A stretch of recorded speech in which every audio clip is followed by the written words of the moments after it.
আমার নাম ডালিয়া। বয়স কত এখন? বয়স আমার 88-তে জন্ম হয়েছে, খাটের উপরে বর্ষাকালে। ওকে, ঠিক আছে। ওকে, সো আপনি ওইভাবে আপনার হিসাব যাদের করার তারা করে নেবে। আচ্ছা, তো আমরা শুরু করি। আপনি একটু বলেন আপনার জন্ম জেলা কোনটা? আমার জন্ম জেলা ফরিদপুর। ফরিদপুরে, হ্যাঁ। বর্তমানে থাকছেন ঢাকাতে নাকি? থানা শিবচর, জেলা মাদারীপুর। আচ্ছা, ইন্ডিয়াটা লাগবে না আমার। আপনি বর্তমানে থাকছেন কোথায়? বর্তমান থাকছি জায়গাটার নাম বলতে চাচ্ছেন, ঢাকাতে থাকছেন কিনা? হ্যাঁ, ঢাকাতেই থাকছেন।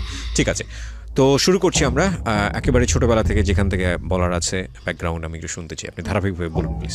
আমার জীবনে 7 বছর থেকে আমার বেশিরভাগ অনেক কিছু মনে আছে। আচ্ছা, শুনি আমরা। এখানে একটু একটা কথা বলেন এই প্রিয় শ্রোতা, ওনার কোলে ওনার একটা বাচ্চা আছেন 2 বছর 3 মাস বয়স। ওর নাম কি? হাবিব। এবং ও বুঝতেই পারছেন যে ওনাকে রেখে আসা সম্ভব হয়নি, সুতরাং কিছুটা সাউন্ড ঢুকে যেতে পারে ওখানে বাচ্চাদের, যেটা হয় আপনারা হয়তো সাউন্ড শুনতেও পাচ্ছেন ও কিছুটা দুষ্টুমি করলে। সো আপনারা একটু মাইন্ডসেটটা রাখবেন এভাবে আর কি। ঠিক আছে, বলেন। হ্যাঁ, তো আমার 7 বছর থেকে আমার মনে আছে, আমার মা বয়স হওয়ার আগেই আমার মারে বিয়ে দিছে আমার আব্বার কাছে।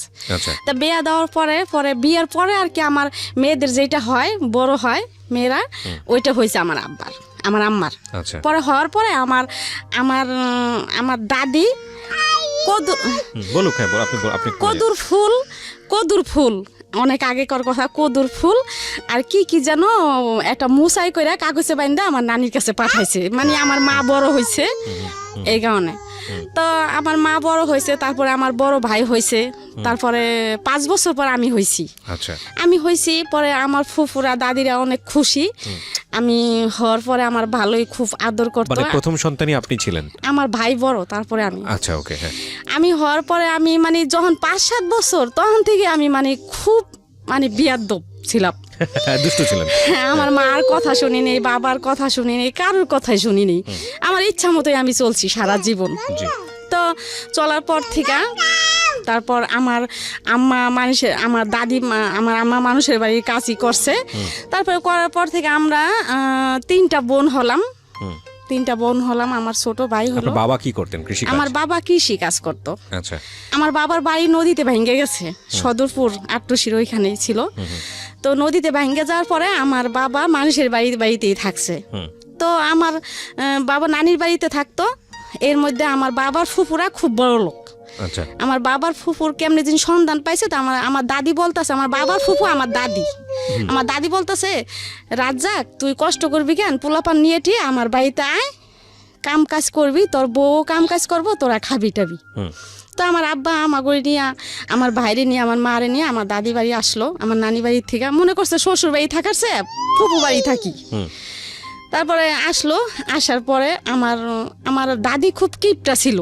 আচ্ছা, আমার ওই দাদির একটা ছেলে ছিল, ছেলে মারা গেছে গলায় রশি দিয়া।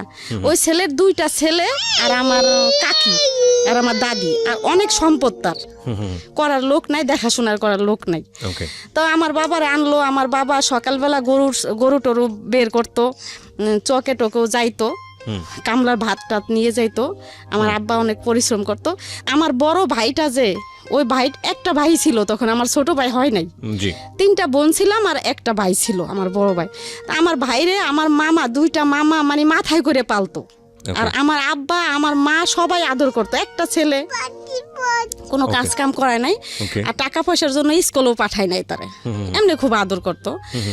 আমার ওই দাদি আমার ওই ভাইরে দেখতে পারতো না, কইতো কি যে তোর ছেলে রাস্তায় ঘুরে এহেনে ওহেনে ঘুরে, কাজ কাম করে না। তো আমার মা আমার হে কাকিরে বলে একদিন যে, বিল্লালের মা, তোমার আমার ফুপা শাশুড়ি যে কথাটা বলে এগুলা কি ঠিক বলে? আমার ছেলে আমারটা খায়, আর আমার তো তোমরা সবাই খাওন দাও না, আমি তোমার কাজ করি ধান। মানে আমার আম্মা অনেক গুণ ছিল ভাইয়া। আমার মা খুব সুন্দর ছিল, আমি এসে আমার বাবার মতো কালো, আমার আম্মা অনেক সুন্দর। আমার দাদির ঘর টর লেপতো, ধান টান মাটি কাটা, আমার আম্মা সারাদিন কাজ করতো। মানে আমার আম্মা মাটির মানুষ, সবার মার প্রশংসায় সবাই করে, কিন্তু এর ভিতরে ভালো মন্দ আছে। তো আমার আম্মা এত কাজ করতো, কাজ করার পরে আমার আম্মার খাউনটাই দিত। ওই খাউনটা আম করে ভাগ করে দিত। আর আমার আব্বা যে কাজ করতো ওই টাকা দিত, ওখান থেকে আমার আব্বা বাজার টাজার করতো, ওখান থেকে টুকটাক আমরা চলছি। চলার পরে আমার ওই ভাইটা স্কুলে পাঠায় নাই, তারপর আমার মা স্কুলে পাঠাইতো।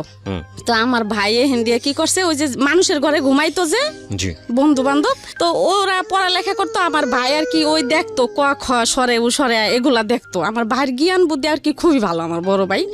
ওই দেখে মানে ওই ক খ যে কানে শুনছে এগুলা আর কি খেয়াল রাখছে, মাটির উপরে লেখতো। মাটির উপরে লেখার পরে আস্তে আস্তে ওই যে বানামও শিখছে, সবই শিখছে, কিন্তু ইংলিশ এগুলা শিখে নাই। তো হঠাৎ করে আমার ওই দাদি রাগ করতো, কষ্টের অভাবের সংসার। আমার ভাই কি করলো, আমার ওই দাদির ছাগল চকের থেকে না কই আমার ভাই নিয়ে গেল, নিয়ে বেইসা ঢাকা এসে বললো। এখন তো আমার দাদি আমার বাবার সাথে আমার আম্মার সাথে সবার সাথে চিল্লাফেল্লা করতেছে। পরে ছাগল নিয়ে আইসা নারায়ণগঞ্জ সোয়েটার ফ্যাক্টরিতে, কারিগঞ্জ সোয়েটার ফ্যাক্টরিতে চাকরি করছে। আমার মামা, আমার দুইটা মামা, আর আমার আম্মা একাই।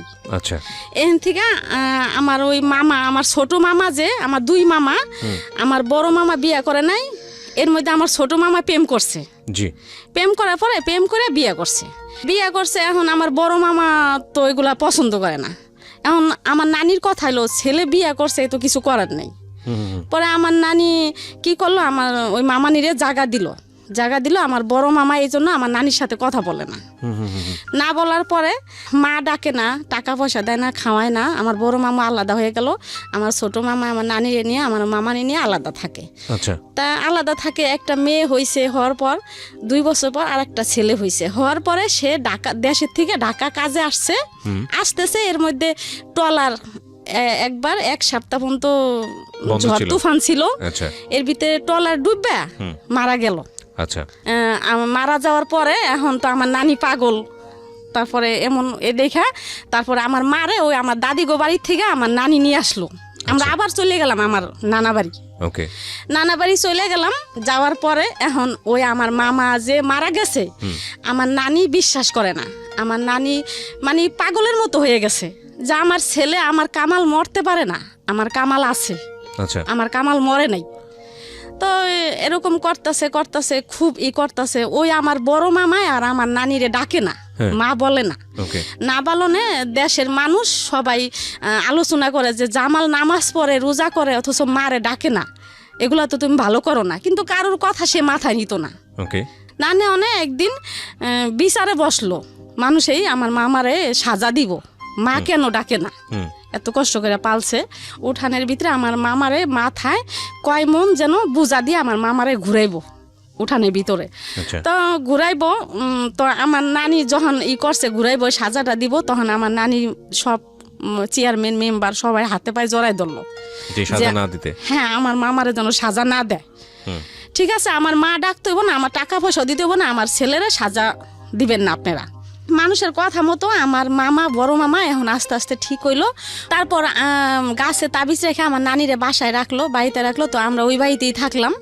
বাড়িতে থাকার পরে এখন আমি তো একটু বড় হয়েছি, 10-11 বছর হয়েছে। এখন আমার ভাই ঢাকা থাকে। এখন আমার ভাই গেলেই আমার নানি সবাই বিচার দেয় আমার ভাইয়ের কাছে, যে তোর বোনে এরকম ওইরকম, মাইসের গাছে উঠে, অমুকের গাছে যায়, অমুকের গাছে যায়, অমুকের বাড়িতে যায়, অমুকের বাড়িতে চাকা ফিকে, ইটের চাকা ফিতে অমুকের ভাতের মধ্যে পড়ে। তো এই কথা বললো। আমার ভাই কি করলো, আমার ঢাকা নিয়ে আসলো। বা আমি মানুষের বাসায় খাই, বাসা থাকে, আমার বোনের নিয়ে আমি ঢাকা ভাড়া থাকুম। ঢাকা নিয়ে আসলো। তো আমি আসলাম। ঢাকা আসার পরে আমার ভাইয়ের সাথে চাকরি করতো একটা ছেলে কামাল। তারপরে ও আমারে দেখা পছন্দ করলো। কত বছর বয়সে ঢাকায় আসলো? হ্যাঁ, কত বছর? তখন 11 বছর। 11 বছর বয়স। আপনি তো ওই সময় লেখাপড়াও হয় নাই আপনার? না। আচ্ছা, আমি 5-এ পড়ালেখা করছি কোন রকম। ওকে। তারপরে আমার ভাই কি করলো, আমার ওই কামাল তখন মনে হয় তার বয়স 22, 23, 25 হবে, আর আমার বয়স তখন 11। তো এরকম করতে করতে 1 বছর গেল। পরে 1 বছরের মধ্যে আমার ভাই তার সাথে বিয়ে দিয়ে দিল। আচ্ছা। পরে আমি আমাদের বাড়িতে গেলাম। তারপরে আমগো ওইখান থেকে আমারে বরিশাল নিয়ে গেল। ওকে। আমার ছোট বোন, আমি, আর আমার মামা শ্বশুর, আমার চাচতো ভাসুর, আর ওই কামাল আমার হাজবেন্ড। বরিশাল গেলাম। বরিশাল যাইতে লঞ্চ পাইনি। ছোট বরিশাল থেকে আবার লঞ্চে যাইতে হয় ওদের বাড়িতে। আচ্ছা। পরে লঞ্চ পাই নেই। পরে ওইখানে থাকলাম রাত্রে, সকালবেলা লঞ্চ পামো। এখন পুলিশে ধরলো সবাইরে, আচ্ছা সবাই পুলিশে ধরলো। আমি ছোট, আমার কোথার থেকে যেন নিয়ে গেছে তারা, এই জন্য হ্যাঁ করে সবাই পুলিশে ধরলো। ওই কামালরে পুলিশে ধরলো, ধরার পরে অনেক হইলো, গ্যাঞ্জাম হইলো। হওয়ার পরে আমার ছোট বোনের কাছে নিয়ে আলাদা হয়ে গেল, জিজ্ঞেস করলো যে কি ব্যাপার, তুমি করে কই থেকে আনছে, কি আশায় বিষয়। পরে আমার ছোট বোন কইলো না, আমার বোনেরে বিয়ে দিছে, আমরাই বিয়ে দিছি, এই জন্য তারা আনছে। তো কি করলো, তারা ছাইরা দিল, আমার দেশে নিয়ে গেল। দেশে নেওয়ার পরে আমি অনেক দিন থাকলাম দেশে। তারপরে আমার বড় ছেলে পেটে আসলো, 13 বছর তখন। আমার বড় ছেলে পেটে আসলো, পেটে আসার পরে আমার আবার ঢাকা নিয়ে আসলো আমার হাজবেন্ড কামাল। আচ্ছা পরে আমগো বাড়িতে নিয়ে গেল, নিয়ে যে আমার বড় ছেলে হইলো। হওয়ার পরে কি করলো, ওই কামাল সুয়েটার ফ্যাক্টরিতে চাকরি করতেই থাকলো। এর ভিতরে আমার বড় ছেলে হওয়ার 40 দিন পর আবার আমার মেজো ছেলে পেটে আসলো ভাইয়া। আচ্ছা তখন মানে আমার এরকম বুদ্ধি ছিল না, আর আমার ওই স্বামী বলে নাই এই বা এই, আমার কিছু বলে নাই, প্ল্যানিং বলতে যেটা বোঝায় আর কি। হ্যাঁ আমার কিছু বলে নাই। আমি 40 দিন পর আবার আমার মেজো ছেলে পেটে আসলো, মেজো ছেলে পেটে আসলো। এখন তো আমার অবস্থা খারাপ। আপনার বয়স তখন কত? 14 বছর। 14 বছর বয়স, একটা বাচ্চা আছে অলরেডি? 14 বছর হয় নাই। আচ্ছা পরে আমারে কি করলো, আবার বরিশাল নিয়ে গেল। নিয়ে গেল মধ্যে আমার মেজো ছেলে হইলো ঠইলো। এর মধ্যে আমার ভাসুরের আবার বিয়ে করাই নাই, আমার ভাসুরের বিয়ে করাইছে। বউ সুন্দরী, আবার টাকা পয়সাও আনছে। আর ও কামাল, আমার হাজবেন্ডের নাম কামাল। ওরে ও তো বিয়ে করছে, টাকা পয়সাও নেয় নাই, আবার বউ সুন্দর না। এই আবার ও মানে আলোচনা শুরু করলো বাড়ির ভিতরে, মানে আপনাকে নিয়ে আলোচনা হচ্ছে? হ্যাঁ, আমার শ্বশুর শাশুড়ি সবাই এই আলোচনা করলো। এর মধ্যে আর কি এখন মানে সংসারে অশান্তি ফিরা। আমার এই যে আমার বাচ্চারে ভাত বাইরে খাইতে দেয় না, আমার খুব মানে কষ্ট। আমি ছোট মানুষ, আমার মানে চারিদিক দিয়ে মানে এখন আমার খুবই অত্যাচার। আমি কাপড় তুপুর নদীতে ধুইতে আইতাম, ওই ছুতা দিয়ে আমি ঢাকা এসে পড়তাম। আচ্ছা একা একা লঞ্চে আইসে পড়তাম। আবার আমার ভাই দিয়ে আসতো, আবার আমি আইসে পড়তাম। আচ্ছা ওই যে আমার কেউ ভালোবাসে না বাড়ির, আবার আইসে পড়তাম। ওকে, যে বাসা ছিল পলাইয়া চিটাগাং চলে গেছে। আচ্ছা আমার রাইখা চিটাগাং আমার ভাসুর থাকে, ওইখানে চলে গেছে। ওই ভাসুরের কাছে গেল। এখন আমার উপায় কি? আমার মা বাপ, আমার ভাই, এখন আমারে কেউ আমার এই করতেছে না।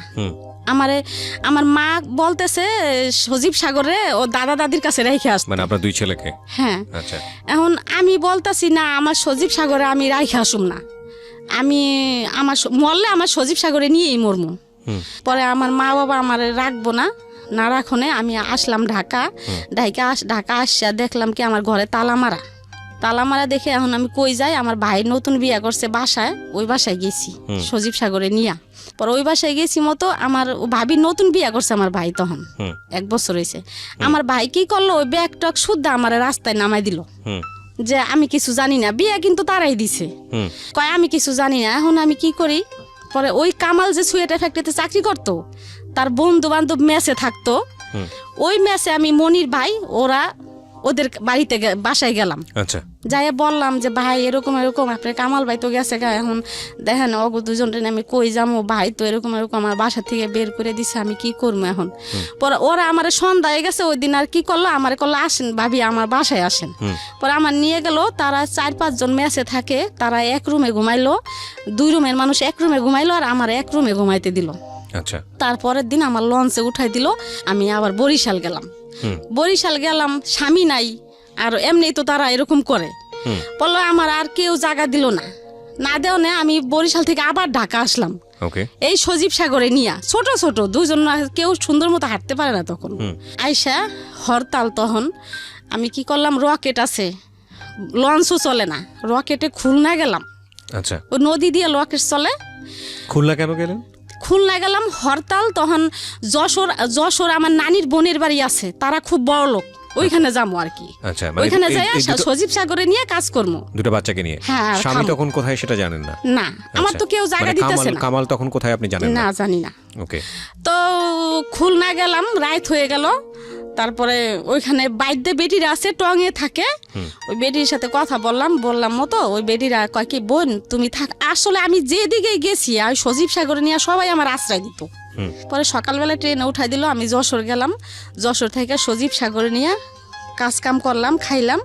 খাওয়ার পরে আমার আর কি যাইতাম, আমার মন বসতো না, যে আমি কি করলো আমারে, ভালো লাগতো না আমার কোথাও। পরে ওইখানে থাকলাম, আবার আইসা পড়লাম, আবার বরিশাল গেলাম।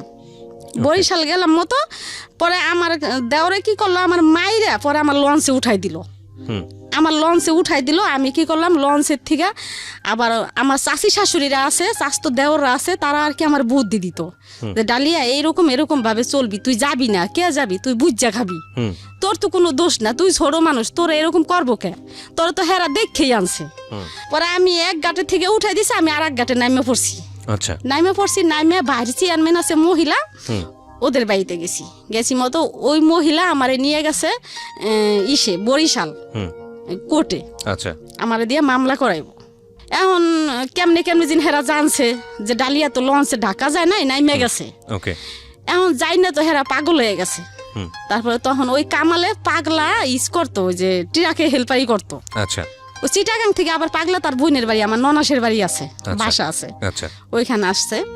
তাই ওর আব্বুরে লোকে দিয়া ফোন দিল যে এরকম এরকম এখন বুড়াকালে কি আমরা জেল খাটমু তোর লিগা, তোর বউ এরকম এরকম কোর্টে গেছে, মামলা করবো, এখন তোর বউ তুই বিয়া করছো যেমনি হোক তোর বউ নিয়ে যা।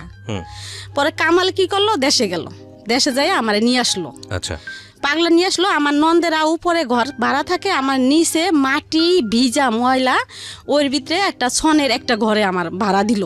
আচ্ছা, ভাড়া দিল, মাটিতে ঘুমাই সজীব সাগরে নিয়া। ও চিটাগাং এখানে ওখানে যায়, হেল্পারি করে, 4-5 দিন পর পর আসে। তাই আমারে বাজারের টাকা দিয়ে যেত না, কোনো রকম আর কি দিয়ে যেত। তা ও একদিন টাকা না দিয়ে জায়গা, পরে আমি সজীবরে কই কি তোর আব্বুর লগে যাই টাকা নিয়ে বাজার আনতে ক, দিয়ে যাইতে ক।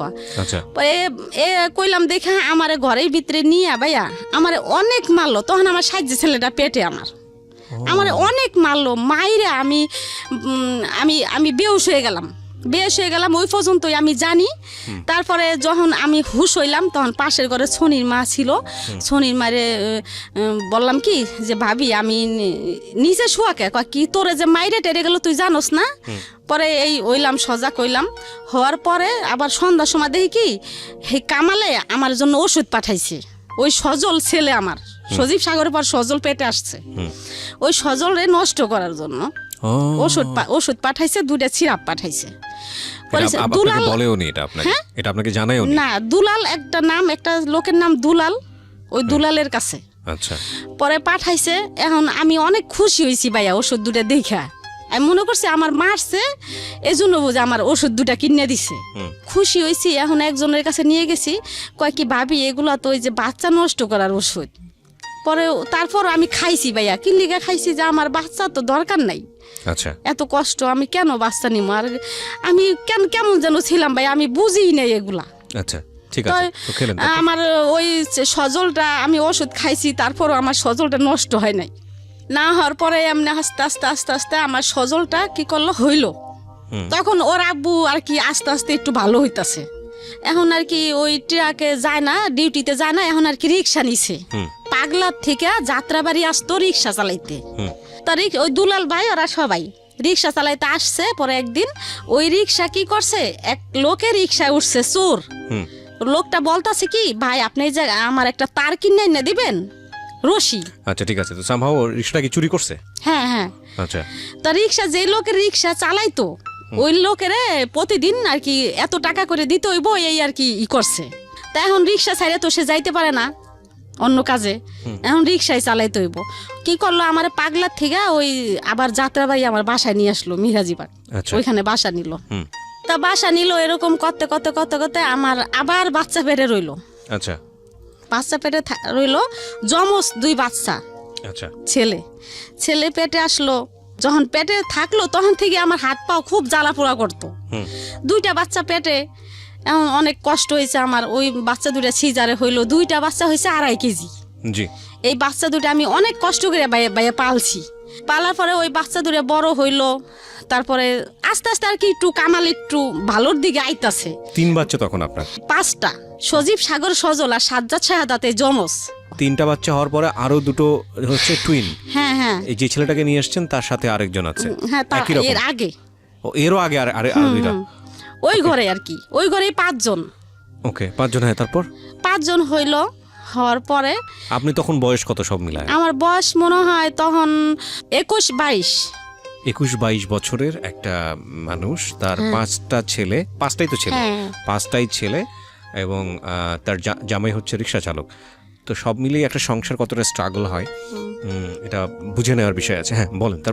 তারপর এই কামাল কি করতো, 5টা সন্তান যেহেতু আমার তো কাজ করতে হবে নাকি, তো সে কাজ না করে কি করতো ভাইয়া, সকালে বসতো জুয়া খেলতে, আর রাত্রে হয়তো কারোর কাছ থেকে 1 কেজি চাল বা ডাল ডিম এগুলা নিয়ে আসতো।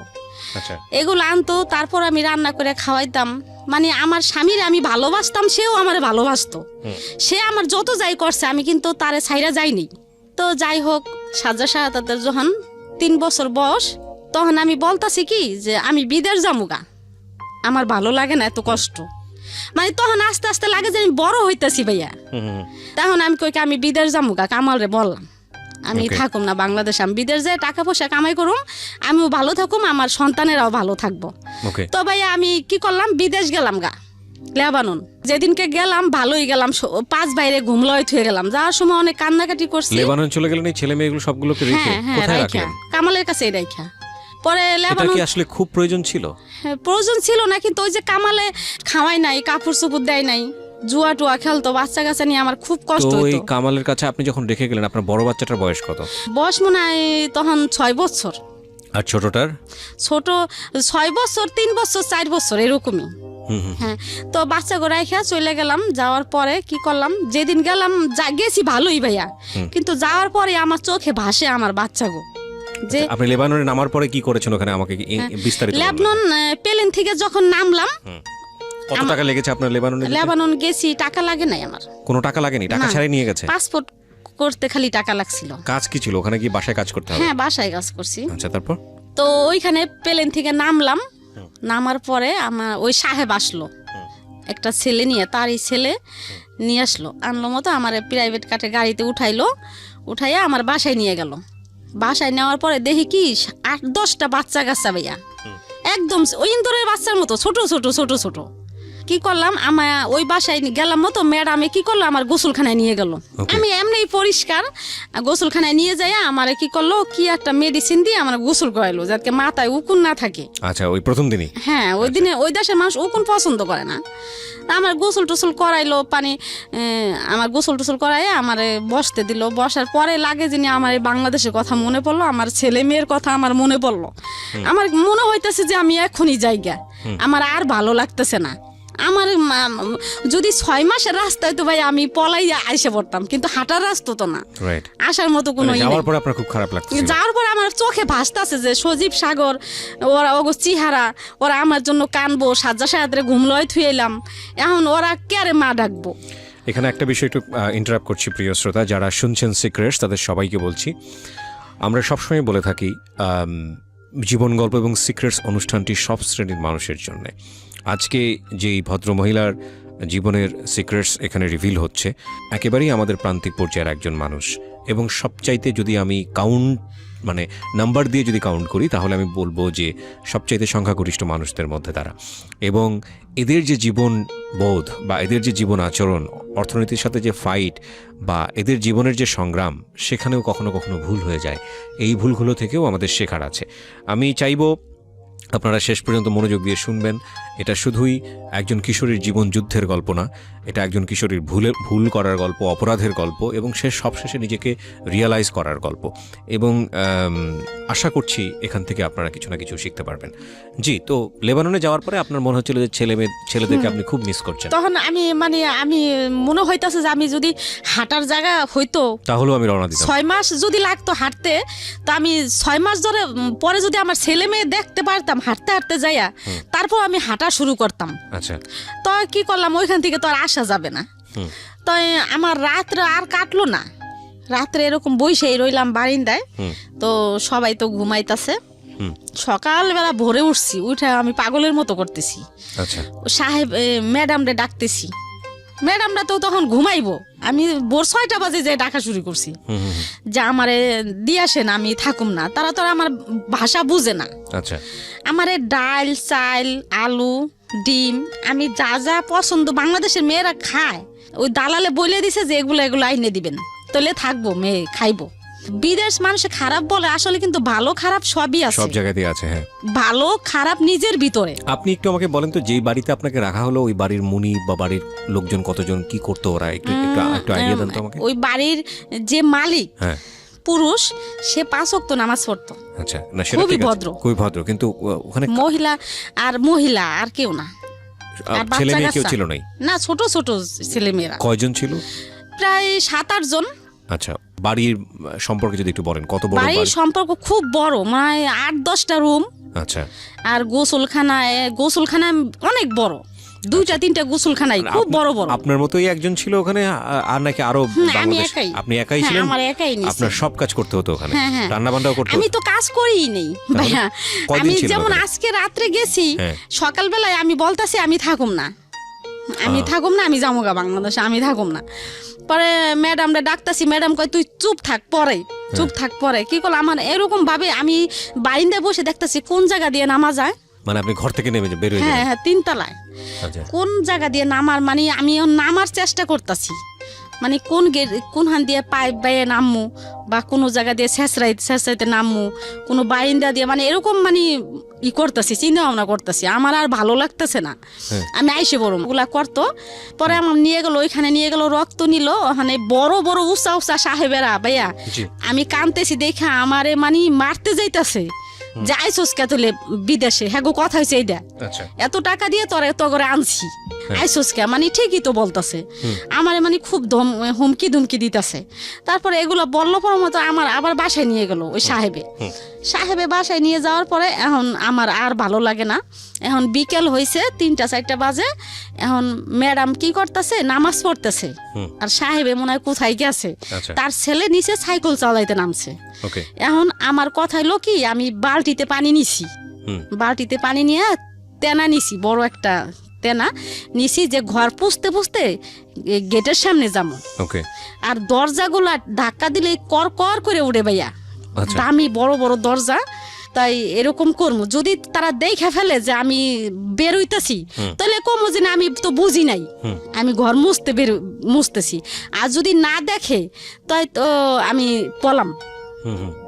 আমি কি করলাম, দেখে নাই, না দেখেন আমি লিফট দিয়ে নামি নেই, সিঁড়ি দিয়া এমন দৌড় দিছি ভাইয়া, জুতাও রাখিনি পাই।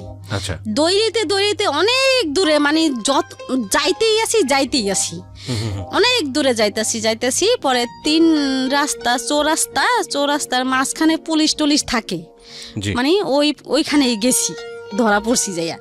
পরে ওর কাছে বললাম, পরে তারা তো আমার ভাষা বুঝে না, তো বাংলাদেশি মেয়ে আছে ওইখানে, বাংলাদেশি মেয়ে কাজ করে যাইতেছে, পলাইনে মেয়েরাই কাজ করে যাইতেছে, ওই মেয়েরে ডাকছে ওই পুলিশে, কয় এদিকে। পরে গেল, কয় কি শুনতো এই মেয়েটা কি কথা কি বলতেছে।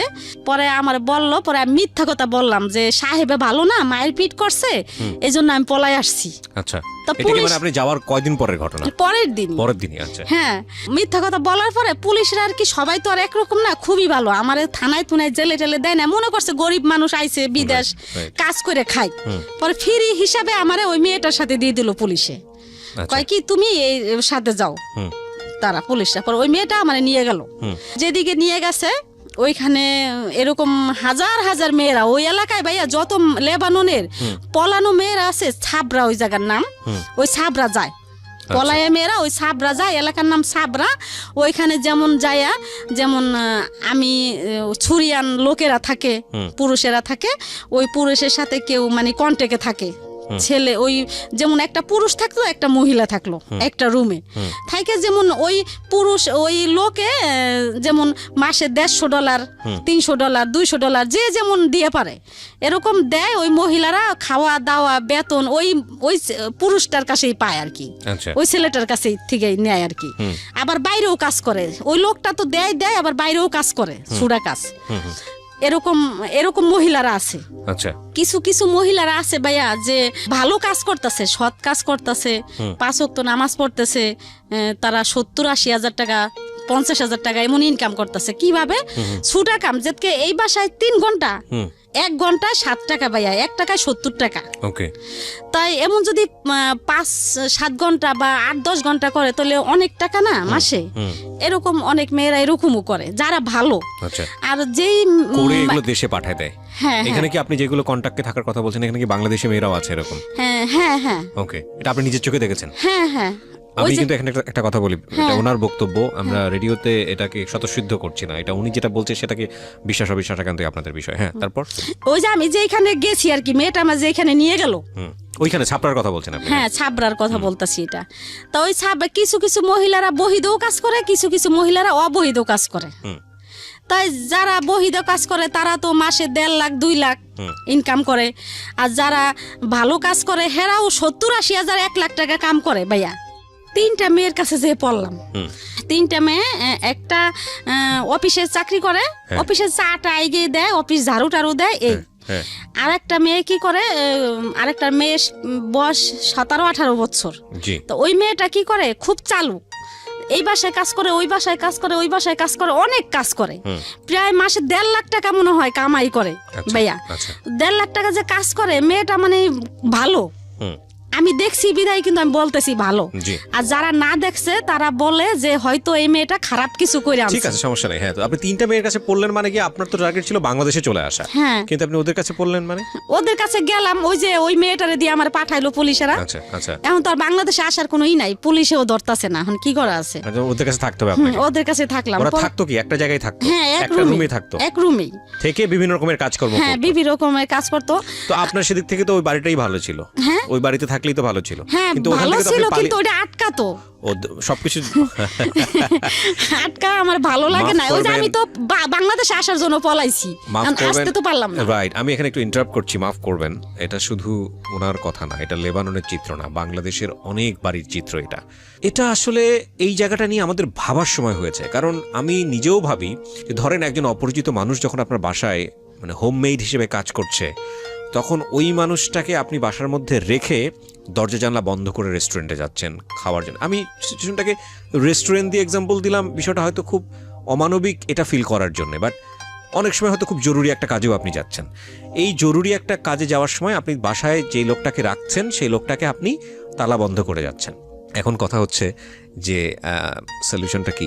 কারণ আপনি একটা জরুরি মিটিংয়ে যাচ্ছেন, আপনার অফিসের প্রয়োজন, আপনার বাসায় হোমমেড ছাড়া কেউ নাই, তাহলে আপনি কি তাকে অফিসের গাড়িতে করে নিয়ে মিটিংয়ে নিয়ে যাবেন? এটা তো সম্ভবই না। তো সম্ভব যদি না হয় তাহলে বাসাতে রেখে আসতে হবে। এবং বাসাতে রেখে আসলে আপনি তালা বন্ধ না করলে তো উপায় নেই, কারণ আপনার বাসায় যে জিনিসপত্রগুলো আছে সেগুলো চুরি হয়ে যেতে পারে। তাহলে দেখুন, বোথ সাইড থেকে বিষয়টা একটা বড় রকমের সমস্যা।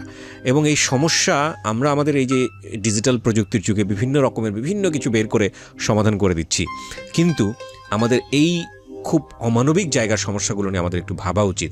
যে ঘন্টার পর ঘন্টা যে মানুষটা বাসায় কাজ করছে, ওই মানুষটা তালাবদ্ধ অবস্থায় বাসার মধ্যে থাকছে, আল্লাহ না করুক কোনো একটা দুর্ঘটনা যদি ঘটে, নির্ঘাত মারা পড়বে। তো এটা তো আমি যতদূর জানি যে এটা আইনত একটা অপরাধ, এটা এইভাবে রাখা যাবে না। কিন্তু এটা একটা সলিউশনটা কি? সলিউশনটা তো আমাদের আসা উচিত, একটা কমফোর্টেবল একটা সলিউশন। এবং এই সলিউশনের জায়গা নিয়ে আমাদের মনে হয় কাজ করা উচিত। যারা আজকের এই অনুষ্ঠানটা শুনছেন, এটা বোথ সাইড প্রবলেম। এটা যিনি মনিব তার জায়গা থেকেও প্রবলেম, যিনি ভৃত্য তার জায়গা থেকেও প্রবলেম। যদিও মনিব ভৃত্য সম্পর্ক জায়গাটা এভাবে এক্সপ্লেনেবল না, কিন্তু এই প্রবলেমটা বোথ সাইড থেকে লাভবান হয় সেই জায়গাটায় আসা উচিত। কারণ অনেক সময় দেখেছি যে অনেকেই আছেন যেটা চান না যে ওনার বাসায় এরকমভাবে তাকে তালাবদ্ধ করে রেখে বাইরে যেতে হচ্ছে, ঘন্টার পরে ঘন্টা বাইরে স্টে করতে হচ্ছে। এটা অনেক মালিকই চান না, কিন্তু নিরুপায় হয়ে করেন। এই নিরুপায় হন কারণ কোনো অল্টারনেটিভ সলিউশন নাই। আমাদের এই অল্টারনেটিভ সলিউশনের জায়গাটা একটু ভাবা উচিত। এবং আমি মনে করি যে কেউ যদি এই জায়গাটায় কোনো একটা কন্ট্রিবিউশন রাখতে পারেন, একটা বেটার সলিউশন আসতে পারেন, তিনি অসাধারণ একটি কাজ করবেন, অসাধারণ একটা কাজ করবেন। আমি আমার জায়গা থেকে তাকে অগ্রিম সাধুবাদ জানিয়ে রাখছি। এবং আমার জানা নাই যে আসলেও কোনো সলিউশন আছে কিনা। আপনাদের যদি কিছু জানা থাকে আপনারা এসে আমাদের ফেসবুকে লিখতে পারেন। আমার ফেসবুকের ঠিকানা www.facebook.com/kibriya.rj। আমি আবারও বলছি www.facebook.com/KEBRIA.RJ। পেজটি RJ কিবরিয়া নামে আছে, ওখানে লাইক দেওয়ার পরে আপনি আমাকে ইনবক্স করতে পারেন। If it is proper solution then আমি নিজে আপনার সঙ্গে কাজ করব। ওকে, ঠিক আছে, তো তিনটা মহিলার সঙ্গে আপনি থাকেন। তো তিনটা মহিলার সাথে আমি থাকলাম। তো এরকম ওই মেয়েটা এরকম ভালো টাকা ইনকাম করে, তারা 6টা বোন মেয়েটারা বাংলাদেশে মানিকগঞ্জ। আচ্ছা ওই যে চালু ম্যাডামেরা তার ভাষা বুঝতে পারে, আচ্ছা। এই জন্য তার মার্কেট অনেক, মানে ম্যাডামে গো যেখানে যায় ওইখানে এসে চলে। ভাষার কারণে আলটিমেটলি খুবই মানে ভালো, মেয়েটা খারাপ কিছু না। তো এরকম করতে করতে অনেক মেয়েরা বড় লোকই হয়েছে। তারপরে ওইখানে ওই মেয়েটাই আমার একটা গার্মেন্টসে একটা কাজ ঠিক করে দিছে। গার্মেন্টসের কাজ কি, যেমন বালিশের কাবার, সুপার কাবার, একটা গার্মেন্টসের মতো। ওইখানে আমি যাইতাম আসতাম, প্রতিদিন 15 টাকা পাইতাম। তা 15 টাকা করে দিলে ওই 15 টাকা থেকে আমি 5-7 টাকা প্রায় কথাই বলেই শেষ করতাম। আচ্ছা, কথা বলতাম, সজীব সাগর ওরা কেমন আছে, ওই কামালের কাছে ফোন দিতাম। ওই যতক্ষণ আমি কাজে থাকতাম এতক্ষণই ওই কাজে থেকে আইসেই ওই ফ্যাক্সে ঢুকতাম।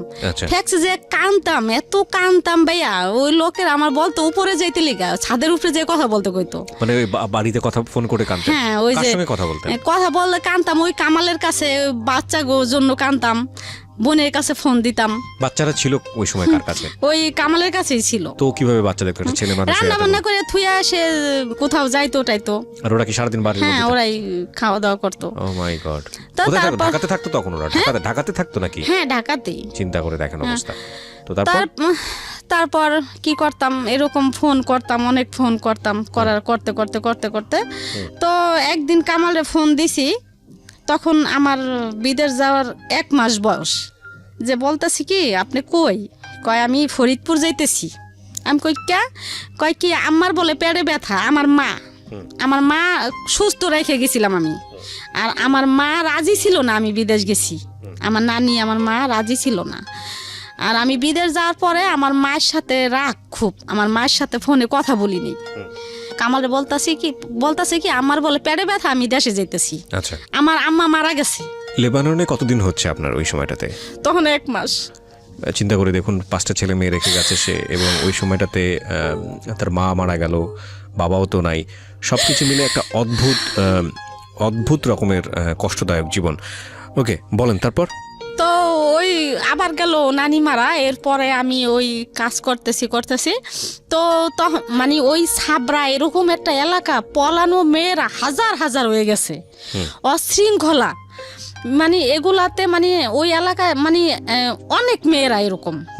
তাই এরকম ওই দেশের সরকার আছে না, ওই দেশের সরকার বাংলাদেশের সরকারের সাথে পরামর্শ কইরা মানে একটা বের করছে, যেন ওই দেশের থেকে এই দেশের সরকারে কিভাবে ওই দেশের ওই মেয়েগুলা আনা যায়। পাসপোর্ট তো নাই। আচ্ছা, পাসপোর্ট ছাড়া তো মারা গেলেও বাংলাদেশে আসা যায় না। আমার সামনে ভাইয়া এক মহিলা মারা গেছে, বাংলাদেশে পাঠাইতে পারে না ওরা করে, পরে কেমনি দিন ফিটটা পরে ওইখানে আলবাহার একটা সাগর আছে, ওইখানে ফালাই দেয়। চিন্তা করেন অবস্থা। বলেন তারপরে কি করলো, পরামর্শ করলো 2 দেশের সরকার মিলা, মানে অনেক মেয়েরা হয়ে গেছে, ওই মেয়েরা করতেছে। পরে যে মেয়েরা আসার, অনেক মেয়েরা 5 বছর হয়ে গেছে, 10 বছর হয়ে গেছে অন্য ছেলের সাথে মানে সঙ্গী নিয়ে থাকতেছে। আর আমি তো যাওয়ার পরের থেকে তো শোক একটার পর একটা আছেই, আবার বাচ্চা থুয়ে গেছি, আবার মা মরছে, আবার নানি মরছে। আর আমার ভাইয়া ওরকম কোনো মন মানসিকতা ছিল না। অনেক ছেলেরা আমার অফার করছে ভাইয়া যে ডালিয়া তুমি আমার সাথে থাকো, তোমার $300 টাকা দিম, $100 টাকা ভাইয়া 9,000 টাকা, $300 দিম, $400 দিম, আমার সাথে থাকো, আমার সাথে থাকে তুমি কাজ করো, তোমার খানার কোনো অভাব হইব না। ভাই আমি অনেক কষ্ট করছি, খানার কান্নাকাটি করছি অনেক, জানেনি তো আমার কি অবস্থা গেছে তখন। এইভাবে কাটাইছি। পরে 3 মাস শেষ, 3 মাসের শেষে পরে ওইখানে $400 টাকা দিয়ে এক জায়গায় নাম দিছি বাংলাদেশে আসার জন্য, ছবি নাম দিছি, দিয়া পরে কি করলাম, ওই বাংলাদেশে আসার করলাম। বাংলাদেশে আইসে বললাম ভাইয়া, ওকে, বাংলাদেশে আসলাম, আইসে পরে বাচ্চা কাচ্চা দেখলাম ভালোই। কতদিন পরে আসলেন? 4 মাস পরে। 4 মাস পরে আসলেন। আচ্ছা, 4 মাস পরে আসলাম, আইসা বাচ্চা কাছে দেখলাম ভালোই। তখন সালাউদ্দিনের সাথে আমার চিনি আগের থেকেই, কিন্তু সালাউদ্দিন আমার নিয়ে নেগেটিভ ভাবতো, কিন্তু আমি ভাবতাম না। মানে পরিচয়টা কিভাবে হয়েছিল ওনার সঙ্গে? পরিচয় আমরা এক জায়গায় ভাড়া থাকতাম। আচ্ছা, ভাড়া থাকতাম, ওই বিদেশ থেকে আমার একদিন পরিচয় হলো আসার পরে। আচ্ছা, আসার পরে আমি খালপার আমার ওইখানে বাজারে গেছি, ও পেয়ারা কিনতেছে, কয় কি ডালিয়া তুমি আইসো? পরে আমি হ রে ভাই আইছি। পরে আমগো বাসায় গেল, যার পরে আমার নাম্বার নাম্বারটা নিল, নিয়ে পরিচয় আগের থেকেই। তারপর এরকম নাম্বার টাম্বার নিয়ে পরে ওর সাথে কথাবার্তা হইলো। কামাল ওই সময় এরকমই, মানে ওই যে আমি বিদেশ তাইছি, কাম কাজও করে না, ওই কামাল কাজে গেছে নাকি, সকালবেলা আমি বের হইতাম, কই গেল খুঁজতে যাইতাম যে দেখি কাজে গেছিনি, যাই দেখতাম জুয়া খেলে, এরকম অনেক, মানে এই কামালে পাগলামি করতেছে ভাইয়া, থামে না। না থামনে পরে একবার করলাম, 3,000 টাকা নিয়ে কাজে গেছে, রিক্সা তখন ভ্যান চালায়, 3,000 টাকা নিয়ে কাজে গেছে। এখন রাত্রে আইসে কয় ডালিয়া আমার কাছ থেকে না 3,000 টাকা আলু বাজার সদরঘাট ওইখান থেকে নিয়ে গেছে ছিনতাইকাররা। তা আমি মনে মনে পরে চিন্তা করলাম যে 3,000 টাকা নিছে, ভ্যান নেয় নাই, টাকা নিলে তো ভ্যানও নিয়ে যাইব, তা নেয় নাই তো সে মনে হয় জুয়াই খেলছে। ঠিকই ভাইয়া জুয়া খেলে হারছে। আচ্ছা, তাই যাই হোক রাত্রে খুব জর্গা করতাম ওর সাথে আমি, জুয়া নিয়ে। তারপরের দিন সকালে আবার এই জুয়া খেলতে বসে যাইয়া, জুয়া খেলতে বইয়া জিতে আইছে, সারাদিন জুয়া খেলছে, রাত্রে আইছে। পরের দিন সকালে বাজারে যাইয়া 5-7 কেজি একটা মুরগি বড়, ওই একটা মুরগি আনছে মতো আমার ভালো লাগে না। আমার কথা হলো ভাই আমি গোস মাছ না খাইয়া প্রতিদিন আলু ভর্তা ডাল খামু, আমার স্বামী আইনে দিব, আমার বাচ্চা কাছে নিয়ে খামু, কাজের টাকা খামু, আমি কেন সে জুয়া খেলবো? এই জুয়ার টাকা গেলে জিতে সেই কাজটা করেছে। হ্যাঁ, জুয়ার টাকা ভাই আমার একদম ভালো লাগতো না, জুয়া লাগে যিনি আমার সতীন এরকম মনে হইতো, মানে বিষের মতো লাগতো। পরে ওই মুরগি সে আনছে, আইনা নিজে কাটছে, কাইটে কুইটে আমার ডালিয়া তুমি রান্না করো, পরে আমি খামু। পরে আমি রান্না বান্না করি না, আমার তো মন খারাপ, কইলে ঝগড়া লেগে যাবো, মারামারি। তারপরে আমায় তার সাথে গেলাম, সে বলতেছে ফোন আইছে আমি এক জায়গায় যাই আলু বাজার। পরে আমি গেলাম, যাইতে দেখি কি যে জুয়ার ঘরে যে বইছে, বইয়া এখন আমি যাই থাবা দিয়ে হাত ধরছি যে কি ব্যাপার, এখন তো জুয়া খেলতেছেন আপনি যে অস্বীকার জান আমার কাছে আমি জুয়া খেলি না, এটা তো ঠিক আছে, আপনি খেলতেছেন তো জুয়া, মানে সরাসরি ধরছি আমি যাইয়া, হ্যাঁ আমি খেলতাছি। তবে এগুলো আমার পিছে আই পড়লো। তা এরকম করতে ঘরে একটা টিভি ছিল ভাইয়া, এরকম 2 দিন পরপরই বন্ধ রাখতো, 2 দিন পরপরই টেলিভিশন বন্ধ রাখতো। হ্যাঁ, টিভি বন্ধ রাখতো। এখন তো ওই 7-8 বছর বয়স হয়েছে তখন সজীব সাগর সজলের, তখন ওই বাচ্চাকে কামি দিয়ে দিছে ভাইয়া, ধরলাম। এরকম করতাম, করার পরে এই সালাউদ্দিন তো আমার বাসায় আসা যাওয়া করতো। আজকে ডালিয়া আমি ঘর ভাড়া দিতে পারতাম না, সালাউদ্দিন ঘর ভাড়া দিতে পারি না, সালাউদ্দিন পরে টাকা নেন, সালাউদ্দিন আজকে ঘর ভাড়া দিত, কালকে কেন কাঁচামরিচ পেঁয়াজ বাজার চাল, মানে ওরা আমার সবসময় দরকার থাকতো টাকার, ও মানে চাইতে দেরি আছে ভাইয়া, দিতে দেরি নাই। আচ্ছা, আমার বাসায় আসা যাওয়া করতো, তাই সবকিছুই আমার দিত। আমার লসুন শীত আসলে আমার সালাউদ্দিন, হ্যাঁ সালাউদ্দিন, তো এগুলো দিত আপনার হাজবেন্ড তো সন্দেহ করার কথা, এবং আপনার জায়গা থেকে সন্দেহ করার কথা, ও সন্দেহ করতো না, মানে ওই সালাউদ্দিন আমারে বোন রাখছে, আর অনেক আগের থেকে প্রায় 5-7 বছর আগের থেকে আসা যাওয়া করে। বিবাহিত ছিল নাকি অবিবাহিত ছিল? তো এরকম আমার দিদুটি তো ওই কামালে আবার ওরা সন্দেহ করতো না, আমিও মানে এগুলা কিছু ভাবতাম না, ভাবতাম যে এমনি ভালো লাগে, ওর মায়া লাগে, এই জন্যই দিতেছে। তা এরকম করতো একদিন ব্রাহ্মণবাড়িয়া লাইনে ও গাড়ি হেল্পারি করে, তখন তো আমার জন্য একটা 3 পিস নিয়ে এসে ভাইয়া। পরে আমি থাকতাম 4 তলায়, 3 তলায় একটা শারমিন করে একটা মেয়ে ছিল, ওই মেয়েটার আমি বললাম যে শারমিন, সালাউদ্দিন না আমার জন্য একটা 3 পিস আনছে রে। শারমিন কয় ডালিয়াফা, মানুষের একজন একটা জিনিস দেয় মানুষ স্বার্থের লিগে দেয়, স্বার্থ ছাড়া কিন্তু কেউ কিছু দেয় না। পরে আমাকে দুধ ওই আমার বোন ডাকে, ও কি স্বার্থ চাইবো আর দুধ, এগুলো আমি কানেই নিলাম না, মাথায় আনলাম না, আমি এগুলা বিশ্বাস করি না কারণে আমার ফোন নাই, মোবাইল কিনে দিল সালাউদ্দিন, এরকম করতো। তো এরকম কিনে টিনে দেওয়ার পরে আমি সালাউদ্দিনের পছন্দ করতাম না ভাইয়া, ও হ্যাংলা। আর আমি মানুষটা নিশ্চয় আমি এরকম ছিলাম না, আরো 11 বছর আগের কথা, ভালোই ছিলাম। তাই আমার চয়েস ছিল খুব ভালো, সুন্দর চয়েস ছিল, আর হ্যামস্যাম। ও হেল্পারি করতো, গাড়িতে থাকতো, হ্যাংলা পাতলা ভালো লাগতো না, ক্যাসরা টাইপের। পরে আমি কাজল করে আরেকটা ছেলে আছে, ওই কাজলের সাথে কথা বলতাম, অনেক কথা বলতাম, ওর ফোন দিয়ে কাজলের সাথে কথা বলতাম। তো কথা বলানো ও আর কি কাজলের সাথে ওর সাথে লাগছে, মানে কাজলের সাথে ও কথা বলতে দিব না। এই আমারে ঘরের ভিতরে যায়, এই আপনি ওর লগে কিহের কথা, কে বলছে এটা? এই সালাউদ্দিন। কিন্তু কামালে আমার সন্দেহ করতো না, কামালে ভাবতো যে ওরা ছোট থেকে বিয়ে করছি, ছোটকালে ও আমারে ভালোবাসে, আর কামাল আমারে ভালোবাসতো, আমিও কামালরে ভালোবাসতাম, সংসারে আল্লাহ যত অশান্তি থাকুক যাই থাকুক। তাই এরকম হইতে হইতে হইতে হইতে এই সালাউদ্দিন আমার সব যাবতীয় যা আছে সব চালাইতো। এরকম করতে করতে প্রায় 5-7 বছর গেল গা ভাইয়া। ওকে, 5-7 বছর পরে একদিন সে কোথায়, এখন সে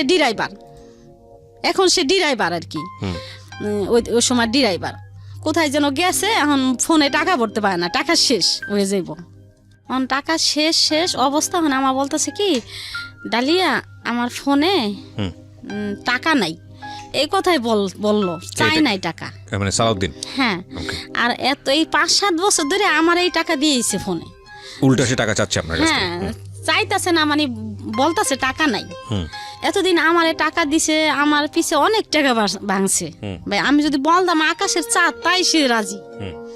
আর হিন্দি আমারও অভাব ছিল, বলতে কি ছেলে মেয়ে ছোট ছোট ছিল, আর সে ছেলে মেয়ের প্রতি কোনো করে নাই, খেয়াল করে নাই। মানে আলটিমেটলি আপনি আপনার হাজবেন্ডের কাছ থেকে যেটা প্রত্যাশা করছেন সেটা আপনি পাননি, যে কারণেই আপনার সালাউদ্দিনের প্রতি একটু হলেও অন্যরকম একটা কনসেন্ট্রেশন গ্রো করেছে। টাকা পয়সা সব কিছুই। তারপর এই সালাউদ্দিন বলতাছে আমার তখন মোবাইলে, পর্যন্ত আপনাদের সম্পর্কটা ভাই বোনের সম্পর্ক। হ্যাঁ হ্যাঁ, ওকে, তারপর কিন্তু সালাউদ্দিন মানে ও আস্তে আস্তে আইতাছি আর কি, আচ্ছা, আস্তে আস্তে আর কি খারাপ দিকে আইতেছি আর কি। আমি এখন ওই যে টাকা দিলাম বলতেছে যে, তখন থেকে আস্তে আস্তে আস্তে আস্তে তখন থেকে ওর প্রতি আমি দুর্বল হয়ে গেলাম। তাই বলতেছে টাকা নাই আমার মোবাইলে, ডালিয়া টাকা তো ভরতে পারতেছি না, কেমনে কথা কম। তা আমি আবারও ডাক্তার দোকানে গেলাম, ডাক্তার দোকানে যাই পরে 50টা টাকা দিলাম। এই প্রথম টাকা পেয়ে শীতের দিন ও নাচানাচি শুরু করছে গাড়িতে, যে এত বছর পরে আমি আজকে আমার ভালোবাসা সার্থক হইল। এত বছর ডালিয়া আমার সাথে ভালোভাবে একটু কথাও কয় নাই, আজকে আস্তে আস্তে এখন ডালিয়া আজকে আমার মোবাইলে টাকাও দিল বলতেছে আর কি। তাই এই এরকম হইতে হইতে হইতে হইতে এখন ও আমারে খালি বলতো যে তুমি যদি আমার বউ হইতা, তুমি এরকম সব দিকেই ভালো, আমি সুখে যে সাজাই রাখতাম, এরকম ভাবে রাখতাম, ওইরকম ভাবে রাখতাম, এগুলো বলতো আর কি। হ্যাঁ, এগুলা বলতো আমারে ফোন দিয়া। আবার আমি এরকম বলতো, পরে একদিনকে আমারে অফার করছে, আমার বিয়ের অফার। পরে আমি বললাম কি যে সালাউদ্দিন তুমি তো বিয়ে করো নাই, আর আমার তো 5টা বাচ্চা কাচ্চা, এগুলা তো হয় না, তোমার মা বাবা তো এগুলা মাইনেই নিব না। কয় সমস্যা কি, আমরা 5-6টা ভাই, 5-6টা ভাইয়ের মধ্যে নাইলে আমি করলাম, আর কত হইতাছে। তো এগুলা বলার পরে তখনও মানে আমি এতই না। তারপর আস্তে আস্তে আস্তে কি করলাম, আমি রাজি হয়ে গেলাম যে আচ্ছা ঠিক আছে সালাউদ্দিন, আমি যামুগা তোমার সাথে, আমার আর ভালো লাগে না, এত বছর ধরে আমি এত কষ্ট করলাম। আর কামাল রে আমি সব সময় একটা কথাই বলতাম যে দেখেন আপনি এমন করেন, আমি রাগও করি না, আমি রাগ করে কোথাও যাইও না, পোলাপান থুয়া অন্য সমস্ত মায়েরা হইলে রাগ করে যাইতো গা, হ্যান তেন আমি মারেন কাটেন বকাবকি বাজার দেন না দেন, আমি কোথাও যাই না, আমি একদিন যামু, মানে এটা আমার মুখের বুলি ছিল। আমি যে সালাউদ্দিনের সাথে যাবো তা না, আমি বলতাম যে আমার এত কষ্ট ভালো লাগে না, একদিন চলে যাব, আমি একদিন যেদিন যাব তোমার কাছ থেকে ওই দিনকে আর কোনোদিন আমি ফিরাবো না। এগুলা সবসময় আমি কামালে বলতাম, কিন্তু কামাল কোনো রকমই মানে বুঝতো না, ভালোবাসতো আমারে ভাইয়া, কিন্তু বুঝতো না বুঝনে আমি কি করলাম, ওই সালাউদ্দিনের সাথে একদিন চলেই গেলাম।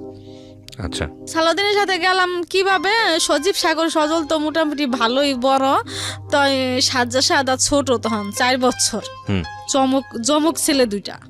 আচ্ছা, ওই সাজ্জা সাদাতে সালাউদ্দিন আমার যেখানে বাসা নিতে কইলো, ওই যে কেরানীগঞ্জ নদীর ওই পার, ওইখানেই ভর্তি করলাম সাজ্জা সাদাতে মাদ্রাসায়। আচ্ছা আচ্ছা, মাদ্রাসায় ভর্তি করে ওইখানেই বাসা নিলাম। তো আমি সালাউদ্দিনের সাথে চলে গেলাম। যাওয়ার পরে 2 দিন পর সালাউদ্দিন আর আমি কোর্টে গেলাম, যাইয়া কাবিন করলাম। আচ্ছা, 2 লাখ টাকা কাবিন করলাম। এর আগে কামাল রে আমি বাচ্চা কাচ্চা কোথায় তখন? 3 ছেলে কামালের কাছে, আর 2 ছেলে আমি ওই মাদ্রাসায় ভর্তি করছি। আচ্ছা, তার মানে বাচ্চা কাচ্চা সব কামালের জিম্মাতেই আছে। আর 2 ছেলে আমার রাখছি যে আমি যেন ওগো দেখতে পারি। পরে ডিভোর্স দিছি আরো আগেই, কিন্তু কামালের সাথে ওই যে আমার ঝগড়াঝাটি, এই জন্য কামালের সাথে আমার ভালো একটা সম্পর্ক। ডিভোর্স আগে কিভাবে দিয়েছেন? ডিভোর্স ওই কামাল রে সালাউদ্দিনের কাছ থেকে যাওয়ার আগে সালাউদ্দিনই আমারে দেওয়াইছে কামাল রে ডিভোর্স, যে তুমি কামাল রে ডিভোর্স দিয়ে দাও। পরে কি করলাম, আমি ডিভোর্স দিয়ে দিলাম কামাল রে, দিয়া সালাউদ্দিন রে নিয়ে আমি কেরানীগঞ্জ ওদিকে বাসা নিলাম। নিয়ে পরে 2 দিন পরে আমরা কি করলাম, কোর্টে যায় 2 লাখ টাকা কাবিন করলাম। 2 লাখ টাকা কাবিন করলাম। এরপরে কামালে তো আমি যেদিন গেছি ওই দিন থেকে যদি আইয়ে দেখছে আমি ঘরে নাই, এই পাগল, এই দিন ওই আর কি তার হুশ হইলো, কিন্তু এতদিন তার হুশ হয় নাই। সে ভাবে নাই যে আমি চলে যাম। আমি কামাল পাগলের মতো হয়ে গেছে। সালাউদ্দিন গো বাসায় নিচতলা, আমার গো বাসায় 5 তলা। সালাউদ্দিনের মা বাবা সবাই নিচতলায় থাকে। তাই যাওয়ার মধ্যে আমার বাসায় সালাউদ্দিনই যাইতো, কামাল জানে, আর তো কেউ যাইতো না। তাই ও সালাউদ্দিনের সাথে আমি কাবিন করলাম। তাই এই হিন্দি আর কি আমার খোঁজাখুঁজি করতেছে কামাল, যে কোথায় গেল, রাগ হয়ে হয়তো কারো বাসায় গেল নি না কি করলো, সে এখনো বুঝে নাই যে আমি সালাউদ্দিনের সাথে গেছি। তখন পর্যন্ত সে মানে বিশ্বাসই করতে পারছে না, বিশ্বাসই করতে পারতেছে না যে আমি সালাউদ্দিনের সাথে চলে যাবো। আর সালাউদ্দিন তো বাড়িতে, আমার ওই জায়গা থুয়ে সালাউদ্দিন বাড়িতে আশেপাশে ঘুরতো, যেন না বুঝতে পারে কেউ, কামালে যেন না বুঝতে পারে। তো তারপরের দিন কামাল সালাউদ্দিন রে এক গলির মধ্যে নিয়ে ওর পায়ে পর্যন্ত ধরছে সালাউদ্দিনের, যে সালাউদ্দিন ডালিয়া কই আছে তুই কইতে পারবি, তুই আমার বাসায় যাইতে আইতি, তোর সাথে পুনর করতো, সারাদিন কথাবার্তা কইতো, তুই কত ডালিয়া কই আছে। পরে সালাউদ্দিন কয় ভাই আমি তো জানি না ডালিয়া কই আছে। পরে এমন করতে করতে সে দেশের থেকে দেন, কামাল এখন পাগল, দেশের থেকে ফকির আনছে, ফকির আইনে আমারে আনবো আর কি টাবিস কইরা, দেশের থেকে ভালো টাকা দিয়ে ফকির আনছে আইনা। এখন ফকিরে বলে দিছে যে ওদিকে আছে। পরে কি করলো কামালে, ওদিক থেকে আমারে বাইর করলো। কোথায় ছিলেন? ওই কেরানীগঞ্জ, ওদিক থেকে কেমনে খোঁজ নিয়ে আমার বাড়ি করলো। কেরানীগঞ্জে তখন আপনি এবং ততদিন কি জানতে পারছে যে আপনি সালাউদ্দিনকে বিয়ে করে ফেলছেন? পরে জানতে পারছে। না, এটা কি বের করার আগে জানছে না বের করার পরে জানছে? বাইর করার আগেই জানছে। কেমনে? সালাউদ্দিনের সাথে আমি দেশে গেছি একবার, দেশে গেছি। এখন সালাউদ্দিন বলতেছে কি ডালি আমি তুমগো বাসায় যাবো, বাড়িটা আমার বোনের বাড়িতে গেছি।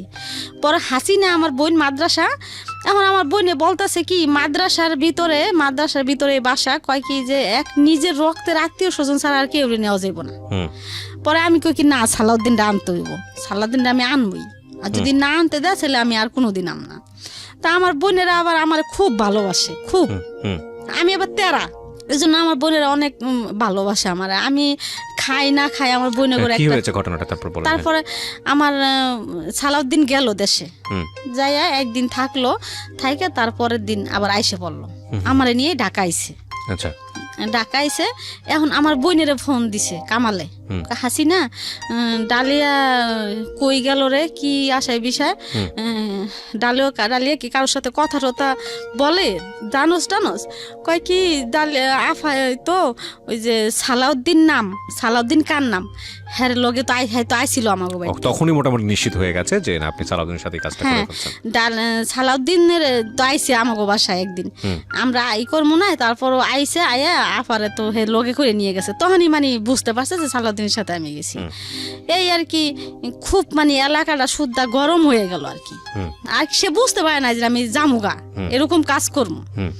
তাই এরকম করতে করতে করতে করতে তারপরে কি করলো, এই যে সালাউদ্দিনের সাথে মানে আস্তে আস্তে বছর 1.5 বছর গেল, তারপরে এলাকা নীরব হয়ে গেল আস্তে আস্তে।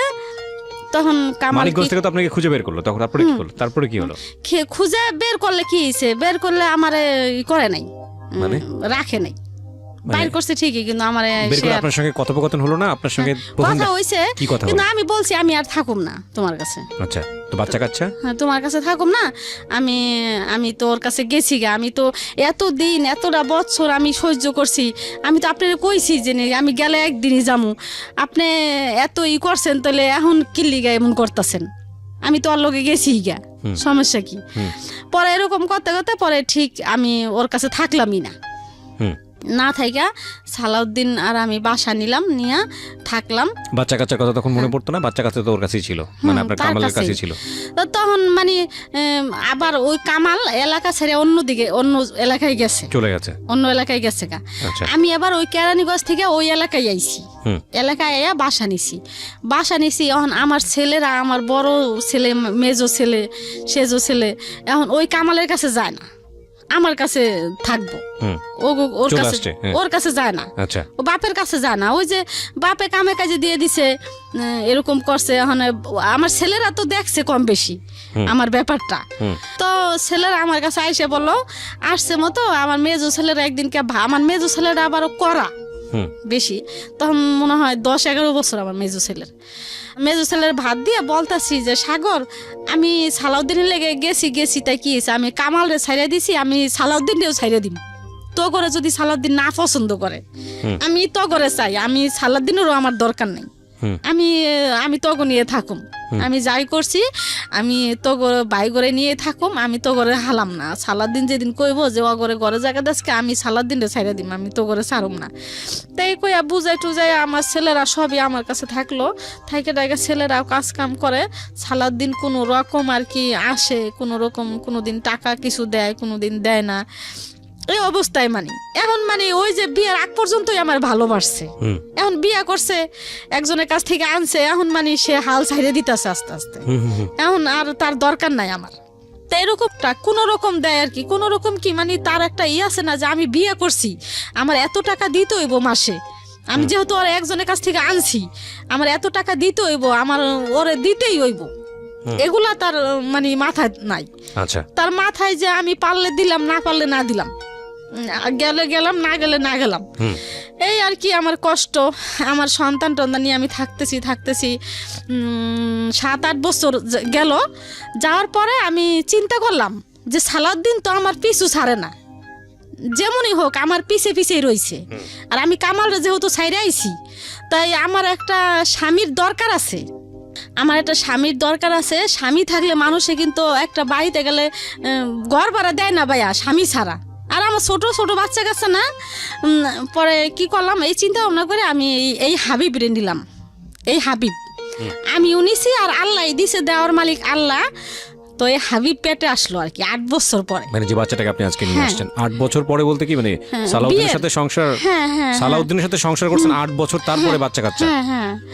এই 8 বছর আমি একটু জানতে চাই, 8 বছর কি হলো, মানে আপনার সালাউদ্দিনের সাথে কোনো সমস্যা হয়নি? সে আপনার বাচ্চা কাচ্চা সহ মেনে নিয়েছে? মেনে নিছে, কিন্তু আমার বাচ্চা কাচ্চারা খারাপ জানতো না।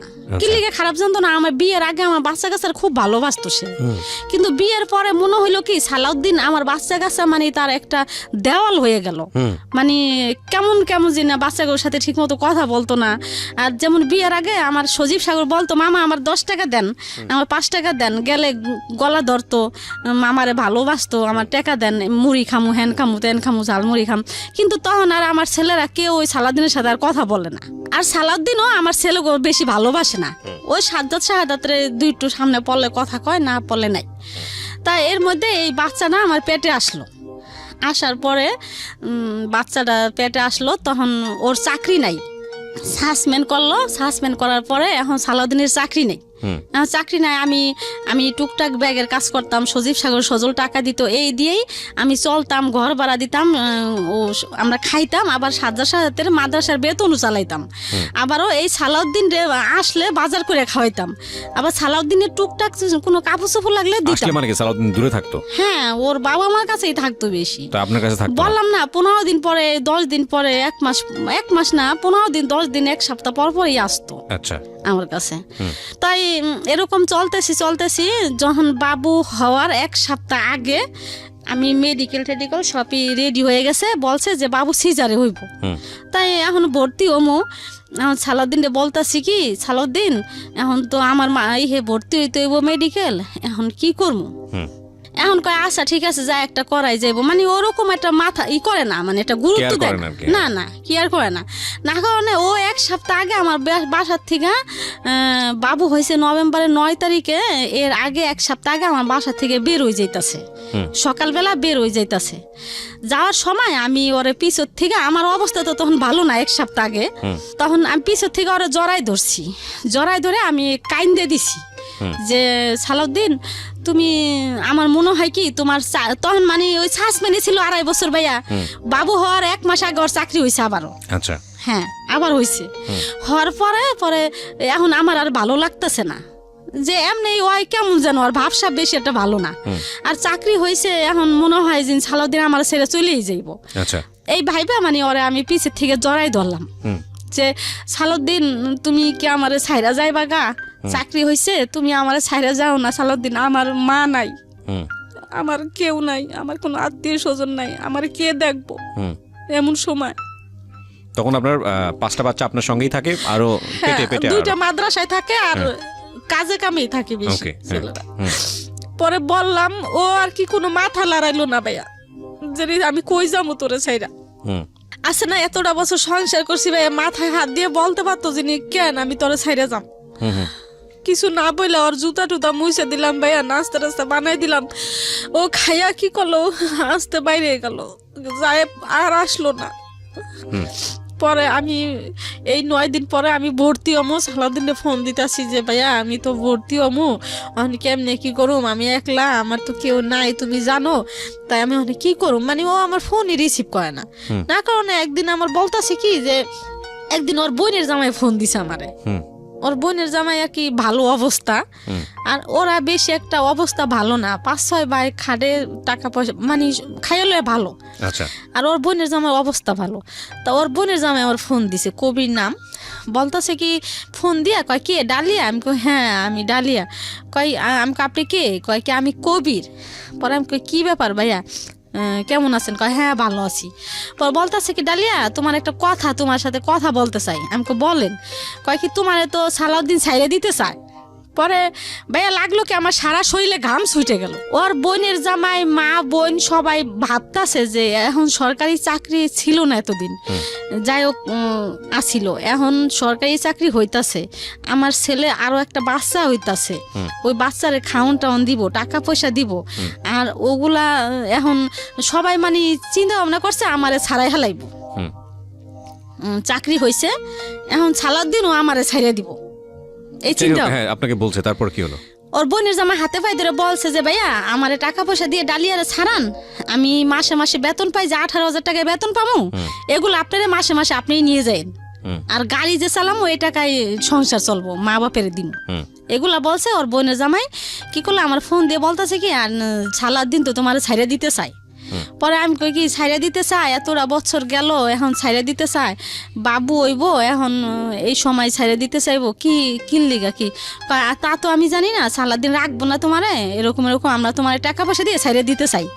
তাই কি করলো, এই 9 দিনের ভিতরে আর কোনো খোঁজ খবর নাই, এই কথা আর কি আমার কানে আসলো, ফোন দিল। তখন তো আমার অবস্থা কেমন তা তো জানেনি ভাইয়া, এতটা বছর আমি ওর সাথে থাকলাম যেমনই হোক।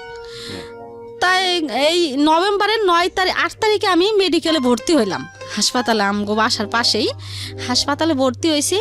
এখন আমি এর আগে এক আপারে বলছিলাম ভাত খাওয়ায়, মানুষ খাওয়ায়, হে আপাটা মানুষ খাওয়ায় আর কি, 15-20 জন। আপারে বললাম কি আপা, পাশের বাড়িরই আপা, আমি যদি মেডিকেলে ভর্তি হই, আপনি তো জানেনই আপা আমার কেউই নাই, যদি আমার আপনার লাগে আপা তাহলে কি আপনি যাইবেন? কয় কে আমি যাবো না, কে তুই আমার ফোন দিস দেখিস আমি যাবো। পরে আমি ভর্তি হইলাম 8 তারিখে নভেম্বরের, 9 তারিখে সকালবেলা ভাইয়া আমার সিজার করব। এখন ওই আপায় সকালবেলা বাজারে গেছে, আরদে গেছে, এর মধ্যে আমার শরীর মানুষ চায় ভাইয়া। পরে শরীর মানুষ চায়, এখন আমি শরীর মানুষ পাম কই, আমার স্বামীরে চায়। এখন আমি ওর আব্বুরে ফোন দিলাম সালাউদ্দিন রে, যে ভাইয়া তুমি কই, অন্য নাম্বার দিয়া। পরে কয় কি আমি তো বাসায়। পরে আমি কই ভাইয়া একটা সই লাগবো ভাইয়া, এখন না আমার একটা সই দিয়ে যাও, এখানে তো কেউ নাই, এখন সই কেটা দিয়ে দিব, একটা সই দিয়ে যাও না ভাইয়া। কইলাম মতো আমি আইতাছি, কই ভাইয়া ফোনটা অফ করে রাখলো। আমার সাথে কিন্তু কোনো ঝগড়া খাইছে না, আচ্ছা, ফোনটা অফ করে রাখলো ভাই, আর আমার আইলো না সই দিতে। তাই ওই আফাটাই আসলো, আইসে ওই আফাই সই দিল, আমার সই নিল, নিয়ে আমার কি করলো, সিজারের রুমে ঢুকাইলো। এখন ঢুকাইছে মতো ভাই আমার অবস্থা অনেক খারাপ। কেন খারাপ? সাজ্জা সাদাত মাদ্রাসায় সজীব সাগরে আমি বইলে আসিনি। সালাউদ্দিন এত ভালোবাসলাম, একজন থুয়ে সালাউদ্দিনের কাছে আসলাম, সালাউদ্দিনের সাথে এতদিন এত কিছু হইলো, কোথায় গেল আজকে সেই ভালোবাসা? আমারে সালাউদ্দিন একটা সই দিতে আসলো না। আর আমি যদি মইরা যাই তাহলে আমার সাজ্জা সাদাত কই যাইব, সজীব সাগর সজল কই যাইব, এগুলা নানান চিন্তা ভাবনা ভাই আমার এখন। আমার নাই, আমি ঠিক নাই, না ঠিক থাকো না। আমার পিঠে সুই দিছে অপস্করণের সিজার করব, 2 বার দিছে সুই, তারপরও আমার অপস হয় না।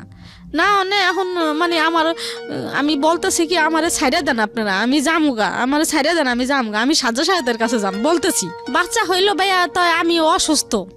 সকাল 9টা বাজে সিজার হয়েছে, রাত 12টা বাজে আমার হুশ হয়েছে। হুশ হয়ে তারপরে যাই হোক মেডিকেলে যেইভাবে হোক কাটলো দিন, কাইটা 4 দিন পর বাসায় গেলাম। এর মধ্যে সালাউদ্দিনের কোনোই নাই, খবর বার্তা নাই, আসেও না, দেখেও না, ফোনও দেয় না। তারপরে 1 মাস পরে ভাইয়া আমার সেলাই নষ্ট হয়ে গেছে। ওই যে কান্দাকাটি করছি, ওর অফিসে গেছি, হেনে গেছি, আমার ওখানে সেলাই নষ্ট হয়ে গেছে গা, আবার সেলাই করতে হইব। এখন ড্রেসিং করতে আসি ভাইয়া, এখন ওই 2টা ডিউটি স্যার আছে ওই হাসপাতালে, ওই ডিউটি স্যার বলতেছে যে আমি আপনারে মাগনা করে দিব ড্রেসিং। ওই আমার অবস্থা খারাপ, কান্দাকাটি করি, এই জন্য আমার প্রতিদিন ড্রেসিং করে দিত। প্রতিদিন আমি খুবই কান্দতাম, কানলে আমার রাগ করতো, কইতো কি আল্লাহ আছে, আল্লাহ আল্লাহ করেন এগুলা বলতো। এরকম ড্রেসিং করতে করতে 1 মাস ভরে আমি ড্রেসিংই করলাম ভাইয়া, আমার ঘাও আর শুকাইলো না। বলতেছে যে আপনার ফিরে নতুন করে আবার করতে হইব, সিলাই দিতে হইব। এখন আমার মাথা তো খারাপ হয়ে গেছে, নতুন করে সিলাই দিতে হইব, আমার কি অবস্থা হইব। এখন আবার ওইটা খুললো ভাইয়া, খুললে ওই জায়গা পরিষ্কার করে আবার আমার সিলাই দিল। সিলাই দিয়ে যেদিনকে বাসায় গেলাম, আমার ওষুধ লেখা দেয় ভাই, আমি তো ওষুধ খাইতে পারি না, টাকা পাবো কোথায় আমি ওষুধ খামো। তা বাসায় গেলাম, মনে হয় কি যে শিং মাছের মতো আমার কাতাই, শিং মাছে যেমন কাতা দিলে ভাইয়া যেমন করে, ঠিক আমার সিলাইটা এরকমই করতেছে, এরকম কষ্ট হইতেছে আমার। এর মধ্যে ও ফোন দিছে ভাইয়া 1 মাস, 1 মাস পরে ও ভাবছে যে 1 মাসে তো ঘাওটাও শুকাইছে, হয়তো ডালিয়ার কাছে গেলে আমার জায়গা দিব ডালিয়া, বুঝতে পেরেছি। হ্যাঁ, আর ভাইয়া ওই দিনই আমি তো বাসায় আসতে চাই। পরে আমি কই তুমি আসো ভাইয়া, আমার কথা হলো কি ও আসুক, ও আইসা আমার বাবুরারে দেখুক, দেখলে হয়তো মায়া লাগতে পারে, ঠিক আছে ভাইয়া। কিন্তু ওই দিন আমার ডিভোর্সই দিছে সে। আচ্ছা, তো বাসায় আসলো ভাইয়া, আইসা অনেক দিন হয়ে গেছে আসে না, বুঝেনি তো ছেলে মানুষ। পরে আইসা ভাইয়া আমার সাথে কেমন কেমন যেন করতেছে দেখেন। পরে আমি আর ওর সাথে রাগ দেখাই না, আমি কার সাথে রাগ দেখাবো, রাগ টাগ দেখাই না, কোনো অভিমান টভিমান করি না, রাগ টাগ দেখাই না। আমার সাথে ভাইয়া কেমন যেন করতেছে, ও ঢং কেমন করে, আমার তো হিন্দি খবর হয়ে যাইতেছে। পরে আমি আবারও বলতেছি সালাউদ্দিন, এক কথায় বললাম, সালাউদ্দিন তুমি জানো সালাউদ্দিন 1 মাস আমি এই আমার শিলের জায়গায় ড্রেসিং করছি, আমার নষ্ট ডিভোর্স দিয়েছে আপনাকে সেদিন, তাহলে তারপরে আবার সে আপনার কাছে আসছে কিভাবে? হ্যাঁ, কেন গেল, ওই যে অনেক দিন ধরে যায় না আমার বাসায়। আপনাকে ডিভোর্স জানিয়ে দিয়ে তারপরে গেছে আপনার কাছে? না, ডিভোর্স দিয়ে জানাই নাই। ও, আপনাকে দিয়েছে ঠিকই, কিন্তু আপনাকে জানাই নাই? না, জানাই নাই, গেছে আর কি ওর স্বার্থের জন্য গেছে। ঠিক আছে, তারপর? হ্যাঁ, তাই আমারে আমি বলতেছি কি সালাউদ্দিন তুমি যে এরকম করতেছো, সালাউদ্দিন এরকম রং ডং করতেছো, দেখছো সালাউদ্দিন এই যে আমার বেন্ডিশ আজকে নতুন করে আবার কইরে আনছি, এই যে দেখো, এই দেখা ও আর আমার মানে দুষ্টামি করতেছে না আমার সাথে, না করে এখন আমার কানে কানে বলতেছে দেখেন ভাইয়া কেমন, ডালিয়া কোর্টের থেকে কাগজ এলে তুমি সই দিয়ে দিও। পরে আমার মাথা গেছে খারাপ হইয়া, কিরে আমি কাগজ আনলে আমি সই দিয়ে দিব। পরে ওই শিলে অবস্থায় বইসা বললাম, বইসা আমি পাগল হয়ে গেছি, বইসা বলতাছি সালাউদ্দিন তুমি এরকম কাজটা করতে পারলা, তুমি কেমনে করলা সালাউদ্দিন, তোমার মনে কি কিছু কইলো না, আর তোমার কি কিছু অতীত কিছু মনে পড়লো না তোমার, তুমি আমার কেমনে আনছো, হাবিব ওইছে, তোমার কিছুই কি মনে পড়লো না সালাউদ্দিন, কি দোষ আমার, আমার তো কোনো দোষ নেই, কেন তুমি এরকম করলা সালাউদ্দিন। মানে আমি পাগল হয়ে গেছি, মনে হয় কি ভাইয়া আমি পাগলের মতো করতেছি, ওর কোনো ভাষা নাই, ও চুপচাপ বসে রয়েছে, বসে থাকলে ওরে আবার ভাই আমি জুতা কিনে দিছিলাম, শার্ট বানাই দিছিলাম, ওই জুতা কি করলাম ভাইয়া, আমার ওই সেলাই অবস্থায় জুতা কি করলাম আমি বডি দিয়ে কাইটা ফেলাইলাম, আমার সাথে পারলো না ভাইয়া, ওই জুতা আমি বডি দিয়ে কাইটা 2 ভাগ করলাম, ওই শার্টটা আমি 2 ভাগ করলাম ছিঁড়া করছি। এখন কি করলো, ও ঘরে ও ভয় পেয়ে গেছে, যে মানুষজন তো একখান হইব। পরে আসতে কি করলো, বের হয়ে গেছে, বের হয়তো কোনো বন্ধু বান্ধবের কাছে গেছে। তারপরে আমি ওর অফিসে আসা যাওয়া করতাম ভাইয়া, এর মধ্যে ওর ডিপু যেখানে গাড়ি চালায় ম্যানেজার, ওই ম্যানেজারের কাছে আসা যাওয়া করতাম। পরে এই হাবিব রে দেখা ওরা সবাই মানে আমার লিগে খুব মায়া করতো অফিসে। পরে ম্যানেজার ওরে ডাকছে যে তোর বোর কি দোষ, মানে একটা তো দোষ দিতে হইব, তোর বোর চরিত্র খারাপ না কারণ নিয়ে কোনো খারাপ কিছু দেখছিস? কয় না। কয় কিছু না। কয় তো কি খারাপ? কয় কি আমি যা টাকা পয়সা দিই তার ওর হয় না। পরে ম্যানেজার বলতেছে যে এগুলা তো সব বউরাই কয়, টাকা পয়সা কোনো বউ করিও না, সব মহিলাগো একটা না একটা থাকে, তা এই জন্য কি তোর বউ ছেড়ে দিবি? তা দেখ রে এরকম এরকম। আচ্ছা, আমি এত ডিটেল আর না যাই, আমি শুধু একটু আপনার কাছ থেকে শর্টকাটই যদি জানি কি হলো এরপরে আপনি ডিভোর্স দেওয়ার পরে কি আপনার সঙ্গে আর ব্যাক করেছেন, আপনি মেনে নিলেন এটা? হ্যাঁ হ্যাঁ, নাকি মেনে নিলে বাধ্য হলেন, কি হলো দিন শেষে? তবে আমার কি করলো 3 মাস অফিস থেকে আমার হাবিব রে 5,000 করে টাকা দিল 2 বার। দেওয়ার পরে দ্বিতীয়বার সালাউদ্দিন আমার ফোন দিয়ে বলতেছে কি যে এর মধ্যে 3 মাস আর সালাউদ্দিনের সাথে আমার সাথে সম্পর্ক নাই, যে সালাউদ্দিন ফোন দিয়ে বলতেছে যে ডালিয়া তোমারে আমার ফ্যামিলি থেকে আমি আর কি মামলা করছি এর মধ্যে আর কি। মামলা করে দিয়েছেন? হ্যাঁ মামলা করছি। কি মামলা করেছেন? মামলা করছি যে যৌতুক মামলা করছি। না, যৌতুক এবং নারী নির্যাতন যেটা হয় আর কি। হ্যাঁ, খেয়াল করবেন 3টা অ্যাঙ্গেল আছে এই গল্পে। এর ভিতরে আমি থামাই আপনাকে, 3টা অ্যাঙ্গেল প্রিয় শ্রোতা। একটা হচ্ছে ওনার আগের সংসার, ওনার পরের সংসার, দ্বিতীয় অ্যাঙ্গেল, তৃতীয় অ্যাঙ্গেল হচ্ছে মামলা। এই মামলার বিষয়টা এখানে কিভাবে আসলো, মানে এবং যখন সরকারের কাছে আশ্রয় নিতে হচ্ছে এই সমস্যা সমাধানের জন্য, সেই যে আশ্রয় যে যৌতুক এবং নারী নির্যাতন, যৌতুকের প্রসঙ্গ তো এখানে আসেই নাই, মানে পুরো এন্টায়ার গল্পে। এবং নারী নির্যাতনের বিষয়টা কিন্তু আপনার কি গায়ে হাত তুলতো? হ্যাঁ, আমার খুব মারতো। ও মারতো? আমার মায়ের পাগলের মতো মারতো, এই পাশে থেকে মারে ওই পাশে নিত, ওই পাশে থেকে ওই মাসে। এই 8 বছরের সংসারে এত মারতো, তারপর আপনি সংসার করেছেন তার সঙ্গে? হ্যাঁ, আমি সংসার করছি ওই যে একটাই ভাইবা যে আমার কিছু করার ভুল, ভয়ঙ্কর রকমের ভুল। আচ্ছা ঠিক আছে, হ্যাঁ বলেন তারপর। তো আমি মামলা করছি। এখন মামলা ওখানে ও বলতেছে কি ডালিয়া তুমি বাবুরে লইয়া যাইবা আইবা, তো এগুলা না করে আমার ফ্যামিলির থেকে তোমার 2 লাখ টাকা দিব, 2 লাখ 2.5 লাখ যাই দেখ তুমি মাইনে নাও। আর আমি তো আছি, আমার সন্তান, আমি তো আর এটা করতেছি না। ও যদিও সই দিয়ে থাকি তাহলে তো আমি মনের থেকে সই দিব না, সন্তান তো সন্তানই আমার, তাই তুমি মাইনে না, পরে আমরা মিলব।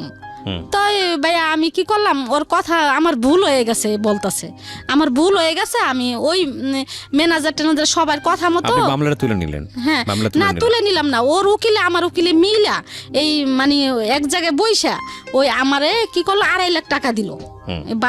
বাবুর হাবিবের বাবদ 50,000 টাকা আর আমার কাবিনের 2 লাখ টাকা। পরে দেওয়ার আগে থেকে আমার সাথে ভালো যোগাযোগ শুরু করলো ভাইয়া ওর আব্বু, এই সালাউদ্দিন। ভালো কথাবার্তা বলতেছে, দেওয়ার প্রায় 15-20 দিন আগের থেকে আমার আগের মতো মানে এই বিয়ার আগের মতো কথাবার্তা শুরু করতেছে। এখন আমার বলতেছে কি আমার ভুল হয়ে গেছে ডালিয়া, তাই আমি আবার তোমার জীবনে আসতে চাই, তোমার মা বাপ নাই, হাবিব রেখে রাখবো, এত কষ্ট। পরে ভাই আমি রাজি হইয়া ওরে আবার আমি আনলাম, আইনা পর আবার আমরা কি করলাম, কাবিন কইরা ফিরা ও বলতেছে কি আমার কিছু টাকা টুকা দাও না। ও আমার কাছ থেকে ভাই 1 লাখ টাকা নিল আর 1.5 লাখ টাকা আমার কাছে রইল। ও আবার টাকা নিয়ে নিয়েছে? হ্যাঁ, 1 লাখ টাকা নিল, নিয়ে 1.5 লাখ টাকা আমার কাছে থাকলো। এখন ওই 1 লাখ টাকা নিয়ে ঋণ পিন দিল, একটা অপ্পো সেট টেট কিনলো আমও ঘরে, মানে আমারও টুকটাক কিছু আর কি ভাঙছি ভাইয়া বুঝছেন কইরা। তারপরে এখন কিছুদিন পরে ভাইয়া আবার শুরু করছে, আবার ওই 1.5 লাখ টাকা চাই ভাইয়া বুঝছেন। ওই 1.5 লাখ টাকা আমার কথা হলো কি সালাউদ্দিন তো আমার ভালো কিছু দেয় না। ডিভোর্স দিয়েছেন, তারপরে আর মামলা করেছেন, মামলা তুলে নিয়েছেন টাকার জন্য, উকিলে বলে বসে একটা সমাধান করেছেন। তারপরে সে আপনার কাছে আবার ফিরছে, ফিরে টাকাগুলো যখন আপনার কাছ থেকে নিচ্ছে তখন কি তাকে আবার বিয়ে করেছিলেন? না করেন না, আবার বিয়ে করছেন। তখন কত টাকা দিন মহল ধরেছেন? 1 লাখ টাকা। 1 লাখ টাকা, আচ্ছা ঠিক আছে। তারপরে ওই 1.5 লাখ টাকা আবার চাইতাছে, পরে 1.5 লাখ টাকা চাইতাছে। এখন আমার কথা কি যে ও তো আর ভালো না, যদি ভালো হইতো 1.5 লাখ টাকা আমার কিডনি বেচেও দিতাম। 1 লাখ টাকা দিছি, তা 1.5 লাখ টাকা থাক আমার কাছে, তাই ওই 1.5 লাখ টাকা চায়। আর ভাইয়া আজকে এই মেয়ের সাথে, কালকে ওই মেয়ের সাথে, খুলনা যায় একটা, গোপালগঞ্জ যায় একটা, এই নোয়াখালী যায় একটা, মানে যেই দেশে যাইবো ওই দেশে তার একটা আছে ড্রাইভার, গাড়ি চালায়, ওই দেশে তার একটা না একটা আছেই। প্রত্যেকটা মেয়েরে আমি ধরছি আর কি, ওই যে ও তার মোবাইল থেকে ফোন দিয়ে আমি ধরছি। এরকম করতে করতে তো সে আমার এখন মানে ওই 1.5 লাখ টাকাই করে। আমি ওই 1.5 লাখ টাকা দেই না কা। তা আমার কথা যে আমি 1.5 লাখ টাকা দিমু, কারে দিমু? ভালো তো হইতে হইব, আমার সংসারিক হইতে হইব, আমার সংসারিক না হোক, আমার হাবিবরে তো দেখতে হইব। হাবিব তো তার সন্তান, আমারে না দেখ, তার সন্তান রে সে কি দিব না ভাইয়া? যে আমার একটা সন্তান আছে, আমার সন্তান রে এই আজকে অসুখ হয়, কালকে অসুখ হয়, এই একটা না একটা ভাইয়া হইতেই থাকে। 3 বেলা ভাইয়া, সকাল বিকাল রাত্রে 3 ভাইয়া ফিটার নিয়ে ভাইয়া পিছে পিছে ঘুরে, জামু ফিটার দুধু দে, ফিটার দুধু দে, ফিটার দুধু দে, কান্দাকাটি করে ভাইয়া, ফিটার না হইলে ঘুমায় না। তাই খুব এই বাচ্চাটা নিয়ে আমি খুবই কষ্টে আছি ভাইয়া। আর আমার ওই ছেলেরা আমার খুব ভালোবাসে ভাইয়া। ছেলেরা টাকা পয়সা লাস্ট কি দাঁড়াইছে? লাস্ট দাঁড়াইছে কি, আমি কিছুদিন আগে আমি মামলাও করছি ভাইয়া, আবার ওর নামে আবার মামলা করছি। আর আমি ওর হেড অফিসে দিছি, এই যে দরখাস্ত দিছি যে আমার এই ব্যাপার, আমার টাকা পয়সা দেয় না একটা ছেলে, এরকম। তা ওই দরখাস্তটা এখনো হয় নাই। আপনি ওর অফিস, মানে ও কি সরকারি চাকরি করে? হ্যাঁ, সরকারি চাকরি করে। তাহলে ওর আপনি দরখাস্ত দিয়েছেন, প্লাস হচ্ছে আবার মামলাও করেছেন। এখন এই অবস্থায় আপনি ঝুলন্ত অবস্থায় আছেন। আপনার ছেলে মেয়ে সবগুলো এখন আপনার সঙ্গে আছে, মানে 7টা ছেলে আপনার? না, 6টা। তো এই 6টা ছেলে। তো আপনার জীবনে আপনি যে ঘটনাটা আজকে এখানে বললেন, আপনার ভুলটা কি, আপনার অপরাধটা কি? ভুলটা কি ভাইয়া, এটা তো আপনিই বুঝতে পারছেন। আমার মনে হয় না যে আমার কোনো ভুল ভাইয়া, আমার জীবনটা এই ছোট থেকে। আপনার ডেফিনেটলি ভুল আছে, কিন্তু আপনি যদি মনে না করতে পারেন যে আপনার কোনো ভুল নাই। আমার ভুল, আমি ওই যে কামাল যাই করতো, কামালের কাছ থেকে যদি সালাদিনের কাছে না আসতাম, এটাই আমার ভুল হয়েছে। এটাই এই জায়গাটাই আমি একটু বলতে চাচ্ছি। সেটা হচ্ছে যে একটা মানুষ, দেখেন, আমরা সংসার জীবনটা আসলে অন্যরকম একটা জীবন আমার কাছে যেটা মনে হয়, এবং যারা এখানে শুনছেন তারা বিভিন্ন শ্রেণীর শ্রোতা আছেন।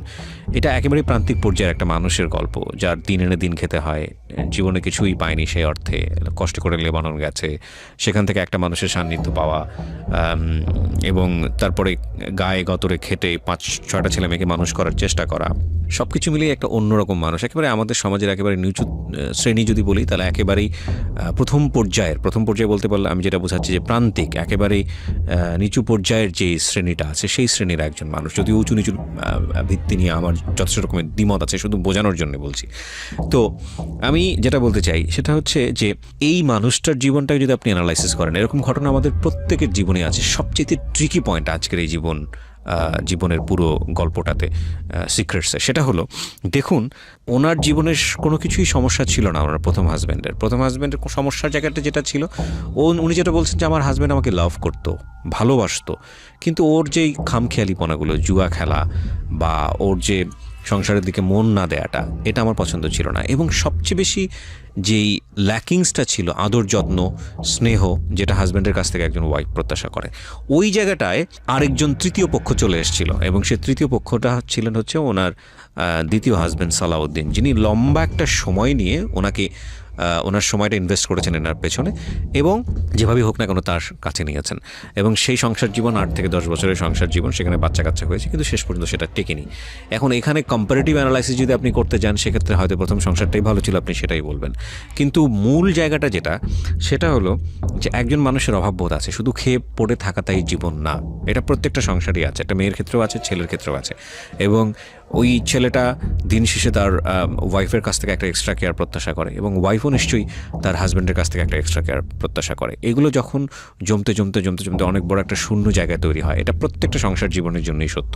এবং সেই শূন্য জায়গাটাই কেউ একজন যখন এসে দাঁড়ানোর সুযোগ পায়, তখন মন অটোমেটিক্যালি তার দিকে ধাবিত হয়। নইলে দেখুন, যেই লেবাননে গিয়ে ভদ্রমহিলা পরের দিনই বলছিল যে 6 মাসের রাস্তা হলো আমি হেঁটে চলে আসবো বাচ্চাদের জন্য, সেই বাচ্চা কাচ্চাদেরকে ছেড়েও, যদিও সে ছাড়েনি, এক পর্যায়ে গিয়ে ছেড়ে হলেও সে সালাউদ্দিনের হাত ধরে সংসার জীবন, নতুন একটা জীবন শুরু করতে গিয়েছিল। বিকজ সেখানে সে তার ভালোবাসা খুঁজে পেয়েছিল, সেখানে সে স্নেহ খুঁজে পেয়েছিল।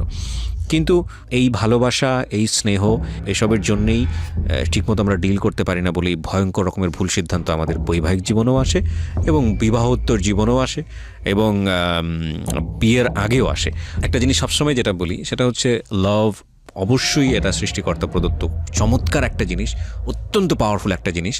কিন্তু এই লাভটাকে যদি আমরা রেসপেক্টের জায়গায় রাখতে না পারি, এই লাভের ইকুয়েশনটা যদি শুধুই ইমোশনাল হয়, সেটার সাথে যোগ বিয়োগে যদি সামাজিকতা এবং আরও যে বিষয়গুলো চলে আসে মানুষের বেঁচে থাকার জন্য, সেগুলো যদি না মেলে, শুধুই প্রেম নিয়ে, শুধুই ইমোশন নিয়ে জীবনে সুখী হওয়া বা সাকসেস রেট আমার মনে হয় খুবই খুবই খুবই কম। কারণ এই ইমোশন বলেন, এই লাভ বলেন, এইটা না ওই প্রথম পর্যায়ে যেই ফোর্স নিয়ে থাকে এটা রূপ পরিবর্তন হয়ে যায়। অফকোর্স আমি রেসপেক্ট রেখেই বলতে চাই, হাজব্যান্ড অ্যান্ড ওয়াইফ বছরের পর বছর সংসার করছেন, কেউ হয়তো কাকে বার্থডে উইশও করেন না, কেউ হয়তো কারোর জন্য কখনো ফুলও কেনেন না, কেউ হয়তো কারোর জন্য কোনোভাবে স্পেশাল ডে বা ডিনারের আয়োজনও করেন না, তাহলে কি তাদের মধ্যে লাভটা নেই?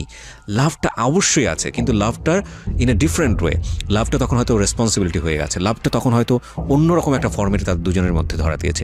এই দুজন মানুষ কখনোই হয়তো বা ওইভাবে অনুভব করেননি যে তাকে স্পেশাল টেক কেয়ার করা উচিত, কিন্তু দেখবেন যে দুজন মানুষকে যখন আপনি আলাদা করে ফেলছেন তাদের মধ্যে একটা অস্বস্তি শুরু হয়ে গেছে, তাদের মধ্যে একটা মানে প্রচণ্ড রকমভাবে মিস করা শুরু হয়ে গেছে। এই যে নির্ভরতা, যেটা বোঝা যায় না, যেটা এক্সারসাইজের জায়গাটায় আসে না, যেটা বয়ফ্রেন্ড এবং গার্লফ্রেন্ডের ক্ষেত্রে খুব বেশি প্রয়োজন হয়, যেটা হয়তো হাজব্যান্ড আর ওয়াইফের ক্ষেত্রে একেবারেই প্রয়োজন হয় না, এই জিনিসটা থাকে, এটা ডিফারেন্ট ফর্মেটে চলে যায়। তো আমি কথাটা এই কারণেই বলছি যে যেই ইমোশনের কারণে, যে মানুষটাকে না হলে আপনার চলছে না, যে মানুষটাকে না হলে আপনার জীবনটাকে বৃথা মনে হচ্ছে, এটা একটা মারাত্মক রকমের ইমোশন, খুবই ম্যাচিউরড একটা ইমোশন।